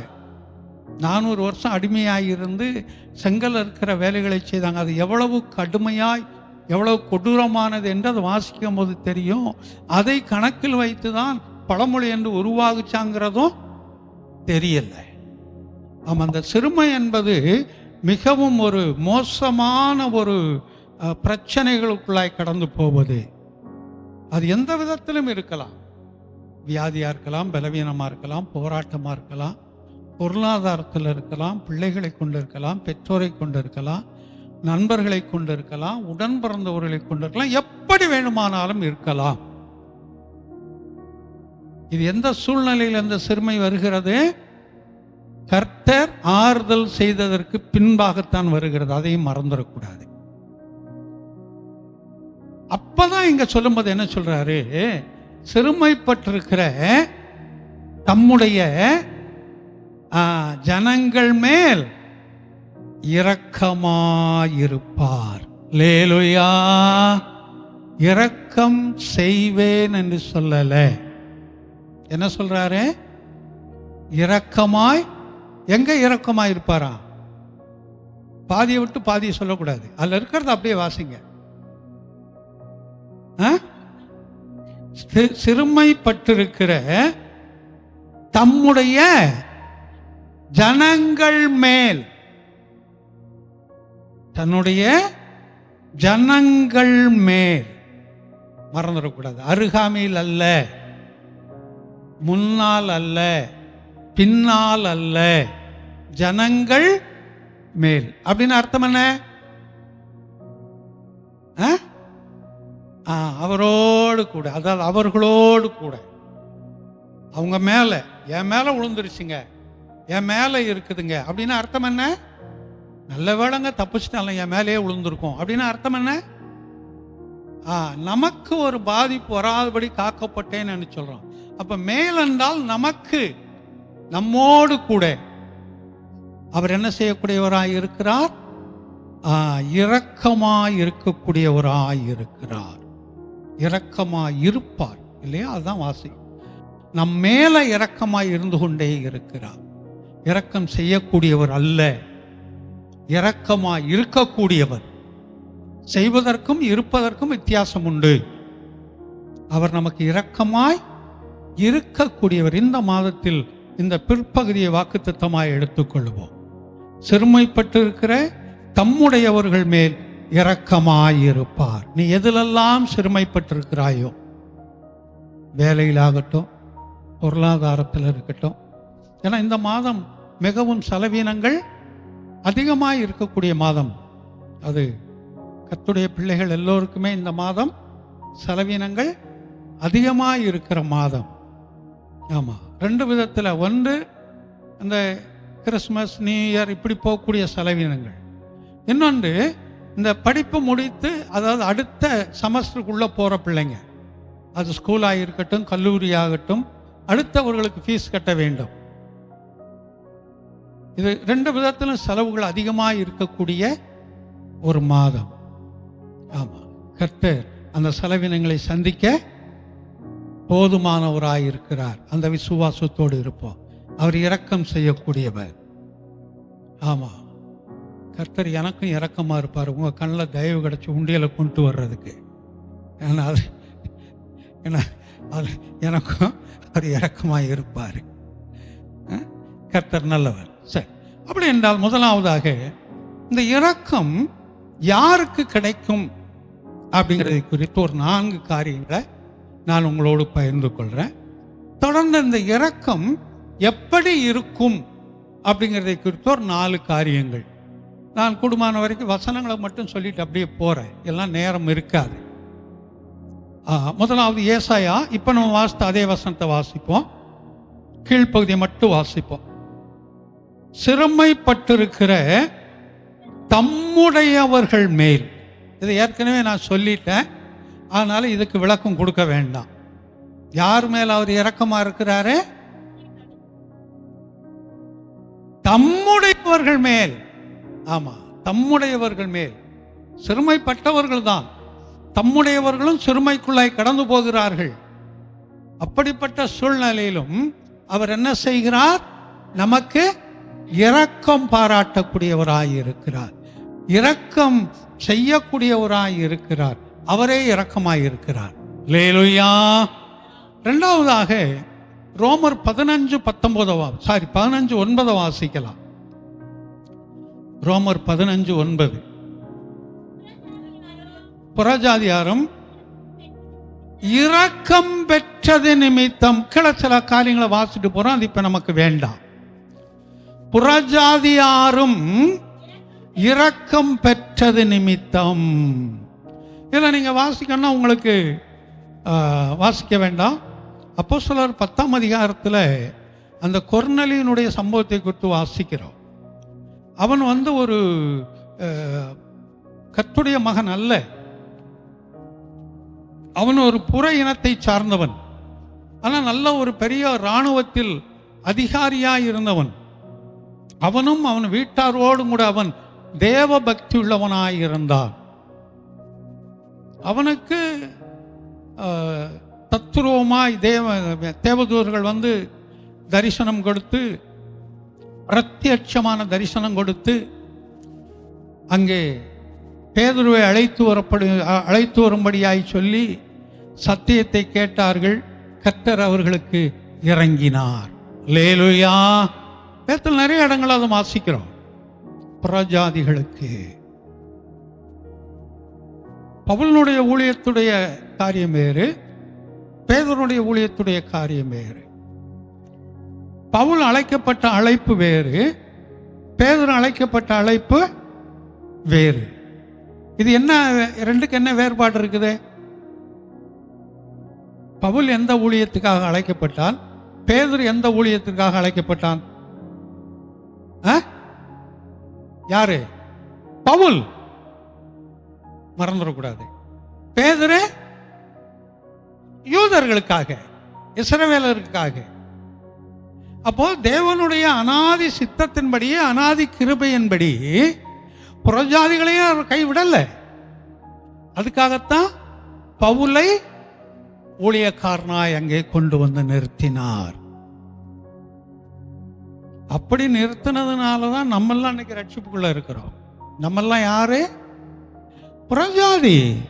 நாம் இஸ்ரவேலர்கள் அல்ல. நாமெல்லாம் புற மதத்தை, புற இனத்தை சார்ந்தவர்கள். தொல்பொருள் ஆராய்ச்சியில் சொல்லும்போது தமிழகத்தில் எந்த தெய்வ வழிபாடும் இருந்தது இல்லை. ஆமா, எழுத்துக்கள் இருந்திருக்குது. 4000-5000 வருஷத்துக்கு முன்னாடி உள்ள நெல் எடுத்திருக்கிறாங்க. ஆமா, அப்பவே ஆதம் அப்படின்னு தமிழ்ல ஒரு பேரு, ஆதன்.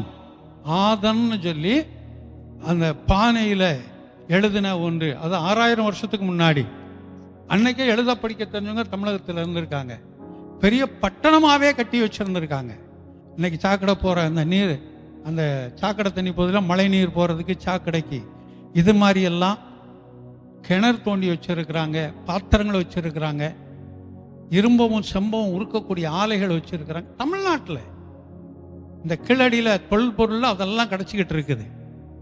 அதை மறைக்கிறதுக்காகத்தான் ஆமாம் அந்த மத்திய அரசாங்கம் அதை தடை செய்து கொண்டிருக்குது.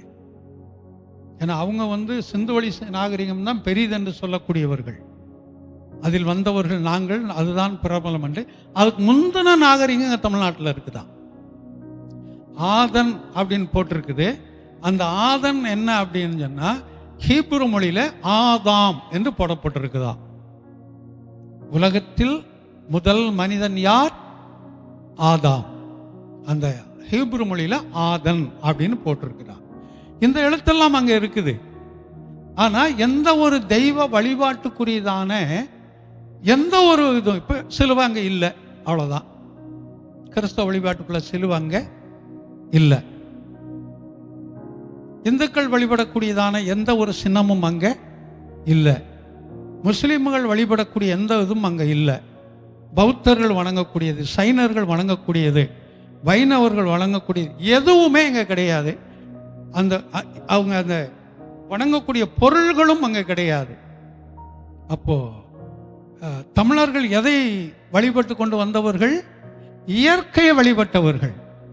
இயற்கைனா எது? பஞ்ச பூதங்கள் என்று சொல்வார்கள். எது அது? நிலம், நீர், காற்று, நெருப்பு, ஆகாயம். இதை வழிபட்டவர்கள். ஆமா, அதுக்கப்புறம் தான் சென்சஸ் எடுக்கும் போது என்ன பண்ணாங்கன்னா, நாங்க எங்களுக்கு தெய்வமே கிடையாது, நாங்க இது வழிபடுறோம்னா நீ இந்து அப்படின்னா அவர்கள் இந்துக்களில் சென்சஸில் அப்படி கொண்டு வந்தாங்க. இன்றைக்கும் அதை ஏற்றுக்கொள்ற ஆதிவாசிகள் கிடையாது. எங்கள் வழிபாடு வேற, எங்களுடைய கலாச்சாரம் வேற, எங்களை நீ எப்படி இந்துன்னு போடுவ சென்சஸ்லாம் அவங்க என்ன ஃபைட் பண்ணிட்டு இருக்கிறாங்க. ஏன் சொல்ல வரேன்? இதெல்லாம் புறஜாதிகளுக்கு அவர் இரக்கம் பாராட்டக்கூடியவர். லேலுயா. நாமெல்லாம் புறஜாதிகளாய் இருந்தோம். கர்த்தர் நம்ம மீது இரக்கம் பாராட்டி அவரோடு கூட நம்ம என்ன செய்தார்? அழைத்து கொண்டார். அதனால இன்றைக்கு நாமும் ஆவிக்குரிய இஸ்ரவேலர்களாய் நின்று கொண்டிருக்கிறோம். முதலாவது தம்முடைய ஜனங்களுக்கு, இரண்டாவதாக புறஜாதிகளுக்கு, மூன்றாவதாக எரேமியா 30:18 வாசிக்கலாம். எரேமியா 30:18. கர்த்தர் சொல்லுகிறது என்னவென்றால், இதோ யாக்கோபுனுடைய சிறை கூடாரங்களின் சிறையிருப்பை திருப்பி அவர் வாசஸ்தலங்களுக்கு இரக்கம் செய்வேன். லேலுயா. எதுக்கு இரக்கம் செய்வாரா? வாசஸ்தலம்னா என்ன? நாம் வாசம் பண்ணக்கூடிய, நாம் தங்கி இருக்கக்கூடிய இடம், நம்முடைய வீடுகளுக்கு அவர் இரக்கம் செய்வாரா? வீட்டுக்கு இரக்கம் செய்யறதுனால பிரயோஜனம் என்ன? வீட்டுக்குள்ள இருக்கிறவங்களுக்கு அதே நம்ம வாஸ்த வசனத்திலே அது போட்டிருக்கும் பாருங்க. அதை வாசிங்க. இதோ கூடாரங்களின் சிறையிருப்பை திருப்பி. அப்போ இஸ்ரவேல் ஜனங்கள் இந்த யாக்கோபு அடிமைத்தனத்துக்கு போயிட்டாங்க, அவங்கள திருப்பி கொண்டு வந்து அவங்க தங்கி இருக்கிற அந்த வீட்டுக்கு நான் இரக்கமாய் இருப்பேன். அப்படி என்று சொன்னால், எந்த ஒரு அடிமைத்தனத்தில் இருக்கிறோமோ, அடிமைத்தனம்னா நம்ம யாரும் இன்னைக்கு நம்மளை எழுத்தின்படி அடிமைப்படுத்தலை, நம்மளை யாரும் சிறைச்சாலையில் வைக்கலை, இல்லை ஒருவருக்கு அடிமையாக இருந்து நாம் ஒன்றும் இன்னைக்கு வேலைகளை செய்யலை, நாம் சுயாதீனமாக இருக்கிறோம். ஆனால் அநேக காரியங்கள், பழக்க வழக்கங்களுக்கு நாம் அடிமைகளாக இருக்கிறோம். சில சூழ்நிலைகள் நம்மை அடிமைப்படுத்தி கொண்டிருக்கிறது. அதிலிருந்து வெளியில் வர முடியலன்னு நினைக்கிறோம். இதிலிருந்து வெளியில் வர்றதுக்கு எனக்கு வாய்ப்பு இல்லைங்க, என்னால் முடியலை என்று நாம் சொல்லி கொண்டு இருக்கிறோம். அது கடன் பிரச்சனையாக இருக்கலாம், இல்லை குடும்ப போராட்டங்களாக இருக்கலாம், வியாதிகளாக இருக்கலாம். எப்படி வேண்டுமானாலும் எதை வேண்டுமானாலும் இங்கே எடுத்துக்கொள்ளுங்க. இப்படி இருப்பவர்களுக்கு அதுதான் அந்த வீடு, வாசஸ்தலம். அவர்களுக்கு அவர் இரக்கமாயிருப்பார். அல்லேலூயா. முதலாவது எதற்கு இரக்கமாய் இருக்கிறார்? தம்முடைய ஜனங்களுக்கு. இரண்டாவது புறஜாதிகளுக்கு. மூன்றாவது அடிமைத்தனத்திலிருந்து வெளியில வந்தவங்களுக்கு. இல்ல வாசஸ்தலத்துக்கு, வீட்டுக்குன்னு வச்சுக்கோங்க. பொதுவா நம்முடைய வீட்டிற்கு அவர் என்ன செய்கிறார்? அதனால்தான் சகவி பார்த்து சொன்னார், இன்றைக்கு இந்த வீட்டுக்கு எந்த வசனம் திருப்பக்கூடாது. சமயத்தில் கொஞ்ச நாள் பேசினார், திருப்பக்கூடாதுன்னா பழைய வீடு திருப்புறீங்க. 19:9 லூக்கா வாசிக்க வேண்டாம். ஆமா, இன்றைக்கு இந்த வீட்டுக்கு அதை சொல்லிட்டு தான் சொல்றாரு, இவனும் ஆபிரகாமுக்கு குமாரனாய் இருக்கிறானே. அது ஏன் அப்படிங்கிறத நம்ம பார்த்தோம். அதுக்குள்ள இப்போ நான் கடந்து போனால் அது வேற மாதிரி போயிட்டு இருக்கோம். ஏன் ஆபிரகாமுக்கு குமாரன் என்று சொன்னார் என்பதை குறித்து பார்த்தோம். அதுக்குள்ள போல. அப்போ மூன்றாவது, வாசஸ்தலத்திற்கு அவர் இரக்கமாய் இருக்கிறார். நம்முடைய வீட்டிற்கும் அவர் இரக்கமாய் இருக்கிறார். அடுத்து இன்னொரு வசனத்தை வாசிக்கலாம். அதே அதிகாரத்தில் எரேமியா 31:2 வாசிக்கலாம்.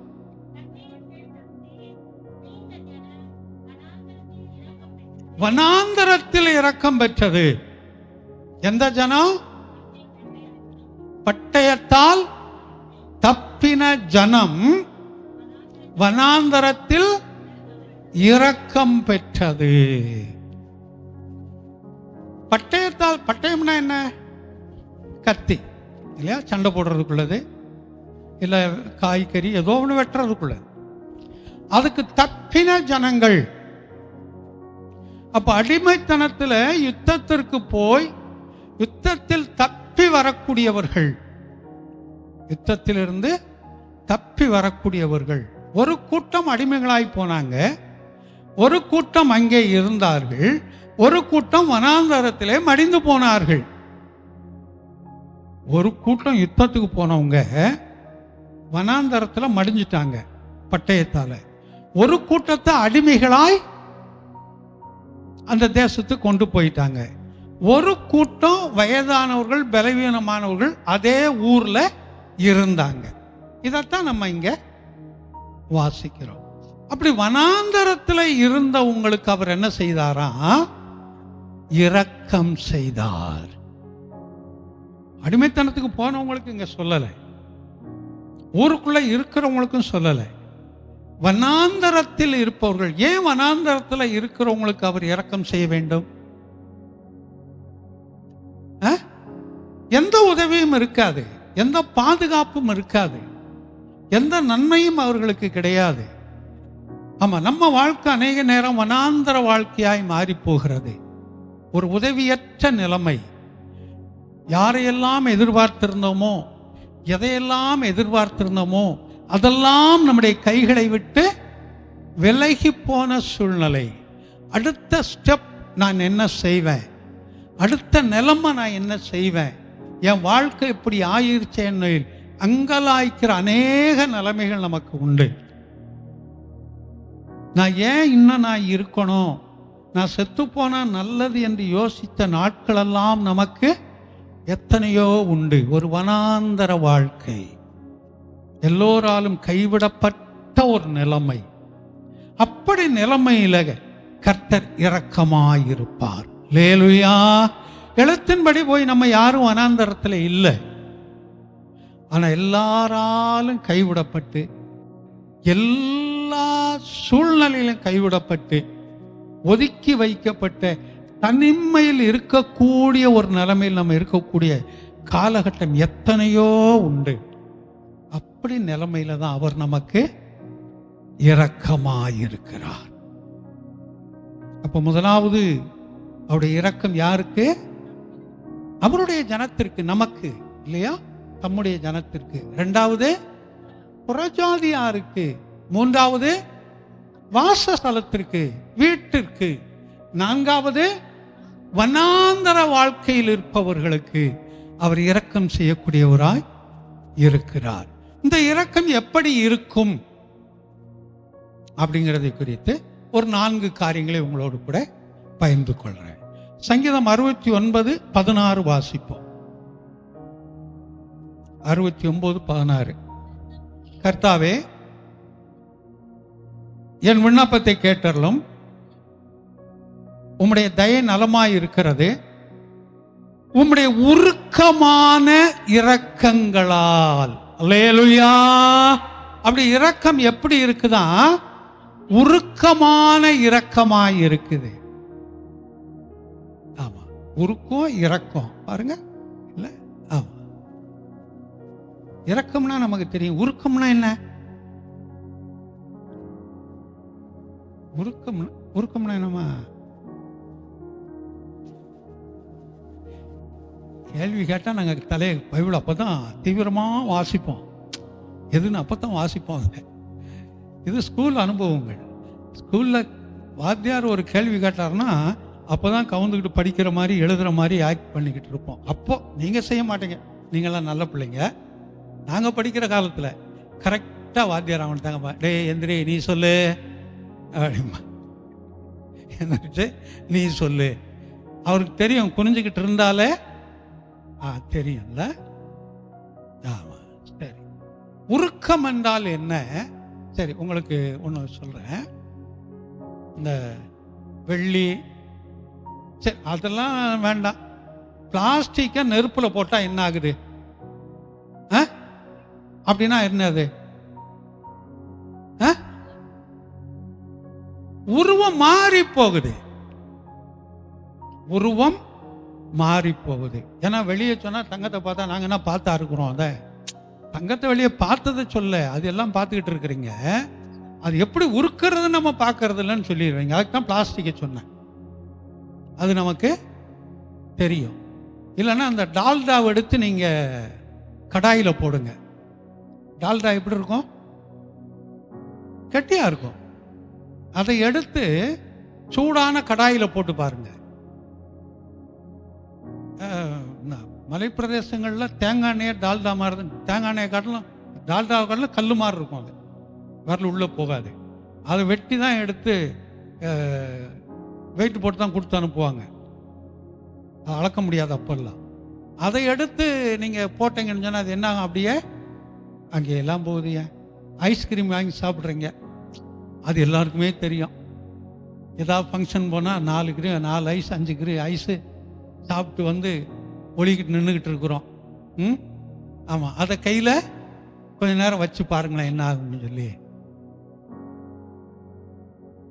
பார்த்துக்கிட்டே இருப்போம். அதை என்ன செய்யலாம்? உருகி அப்படியே போயிடும். ஐஸும் கேக்கும் சாப்பிட்டு பல வருஷங்கள் ஆச்சு. அது ஏன் நான் சொல்லலை, சொன்னால் நீங்களும் சாப்பிட மாட்டீங்க, அதனால் வேண்டாம், அது அப்படியே இருக்கட்டும். இல்லை சொல்லணுமா? வேண்டாம்ல? சொல்லியிருக்கேனா? சொல்லியிருக்கேன்ல? அப்போ இன்னும் கூட ஒரு தடவை ஞாபகப்படுத்துகிறேன். வேண்டாமா?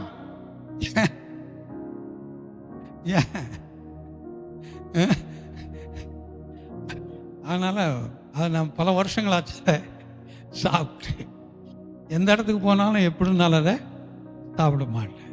உருகுவது சிலர் சொல்லுவாங்க உருகி உருகி வேலை செய்யறியம்பாங்க.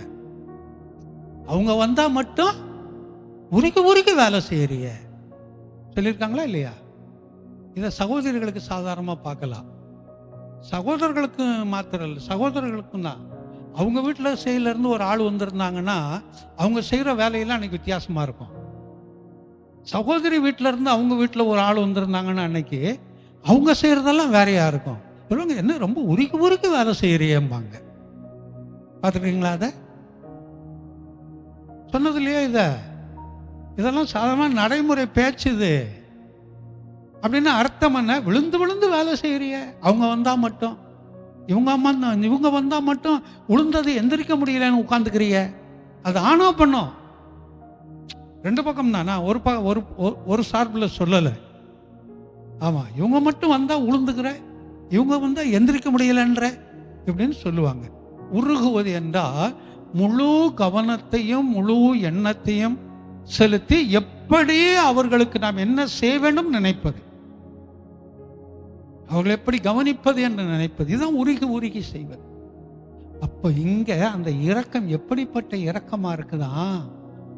உருக்கமான ஒரு இரக்கம். எந்த அளவுக்கு நமக்கு உதவி செய்யணும், உருகி அவர் இரக்கம் செய்யக்கூடியவராயிருக்கிறார். அந்த இரக்கம். ரெண்டாவதாக 2 சங்கீதத்தில் 2 சாமுவேல்ல 24:14 வாசிப்போம். 2 சாமுவேல்.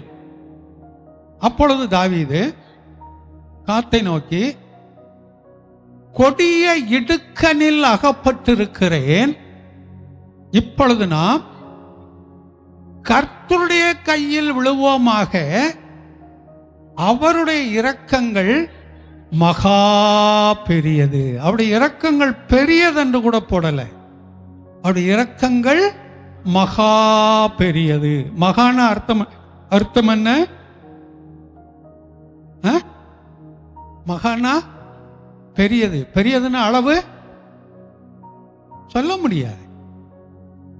ரொம்ப ஒரு 50-60 வருஷத்துக்கு முன்னாடி வைங்க, 50 வருஷத்துக்கு மேலே இருக்கும். ஒரு பையன் சொல்லுவான், என்ன சாப்பிட்டு வந்துட்டேன்னா, ஒன்றும் இல்லைண்ணே. அப்போ நான் பாஸ்டில் ஒன்றும் இல்லைண்ணே, 5 10 பிறகு தான் சாப்பிட்டு வந்தேம்மா. இப்படி கையை காட்டுவான், இது 5 இது 5 10 பிறகு தானே சாப்பிட்டு வந்தேன் அப்படின்னு. அவன் சொல்றது இந்த 5 10ங்கிறது இல்லை, இந்த அளவு கை இப்படி இருந்த அவ்வளவு, இது ஒரு அளவு கைக்கு, இது ஒரு அளவு, இது ஒரு அளவு, இது ஒரு, அவன் சொல்லும் போது 5 10 பிறக்க தானே சாப்பிட்டு வந்தேன் அப்படின்னு. அப்போ இவ்வளோ சாப்பிட்ருக்கான்னு அர்த்தம். பையன் இருக்கிறான். இப்போ பேரெல்லாம் வேண்டாம், பேர் சொன்னால் சில வேளையில் கேட்குறவங்க இருப்பாங்க. உங்களுக்கு தெரியாது யாருன்னு சொன்னாலும், நான் பிறந்து வளர்ந்த இடத்தில் இருக்கக்கூடிய ஒரு பையன் அவன் இப்போ இருக்கிறான். அதனால மகா கிருபை, பெரிய கிருபை. இந்த சம்பவம் நமக்கு தெரியும். தாவீது செய்த ஒரு தவறுனால அவனுக்கு பிரச்சனைகள் உருவாகுது. 3 தண்டனையை முன்னால் வைக்கிறார். இதுல எது நீ விருப்பமோ அதை எடுத்துக்கொள்ளன்னு சொல்லி, அதுக்கு தான் தாவீது சொல்றான், நான் கொடிய இடுக்கன்ல மாட்டிக்கிட்டு இருக்கிறேன், எந்த பக்கமும் தப்ப முடியல. இந்த கொடிய இடுக்கன்ல நான் மாட்டிக்கிட்டு இருக்கும்போது கர்த்தருடைய கரத்துல விழுகிறேன், கர்த்தரை பிடித்து கொள்றேன், அவர் எனக்கு மகா பெரிய கிருபையாயிருப்பார்னு சொல்லி. அல்லேலூயா. இப்ப நமக்கு இடுக்கண்கள் வரும்போது, பிரச்சனைகள் வரும்போது, துக்கங்களும் அவமானங்களும் வரும்போதெல்லாம் நாம் அவரையே என்ன செய்வோம்? நோக்கி பார்ப்போம், அவருடைய பாதத்துக்கு வருவோம். அவர் நமக்கு மகா கிருபையாய் நிச்சயமாகவே இருப்பார். இது 2. மூன்றாவது ஒன்றை வாசிக்கலாம். 119 156 119 156. உம்முடைய இரக்கங்கள் மிகுதியாயிருக்கிறது. மகானா அதிகம், அதுக்கு அளவு இல்லை இல்லையா? மிகுதின்னு சொன்னா அதுக்கு எவ்வளவு சொல்லவே முடியாது, போய்கிட்டே இருக்கும் அது அளவு. மிகுதி என்று சொல்லும் போது போய்கொண்டே இருக்கும். அதைத்தான் இங்க நம்ம வாசிக்கிறோம். அப்ப அவருடைய கிருபை எப்படிப்பட்டதா? மிகுதியாயிருக்கும். வாசிக்கும் போதே அப்படி வாசிக்கணும், மிகுதியா இருக்கிற மாதிரி. அவருடைய கிருபை மிகுதியாயிருக்கும். அப்படி ஆசைக்கூடாது. அவருடைய கிருபை எப்படியாயிருக்கும்? மிகுதியாயிருக்கும். அப்போ அந்த வார்த்தையினுடைய அந்த அந்த ஏற்ற தாழ்வுகள் வரும்போது தான் அதனுடைய முழு காரியத்தை நாம் என்ன செய்ய முடியும்? புரிந்து கொள்ள முடியும். அதனால ஒன்று, எப்படி அவருடைய இரக்கம் இருக்கிறது? உருக்கமாய் இருக்குது. இரண்டாவது, மகா பெரிது. மூன்றாவது, மிகுதியாய் இருக்கிறது. நான்காவது ஒரு காரியத்தை வாசிக்கலாம். புலம்பல் 3:22. புலம்பல் 3:22.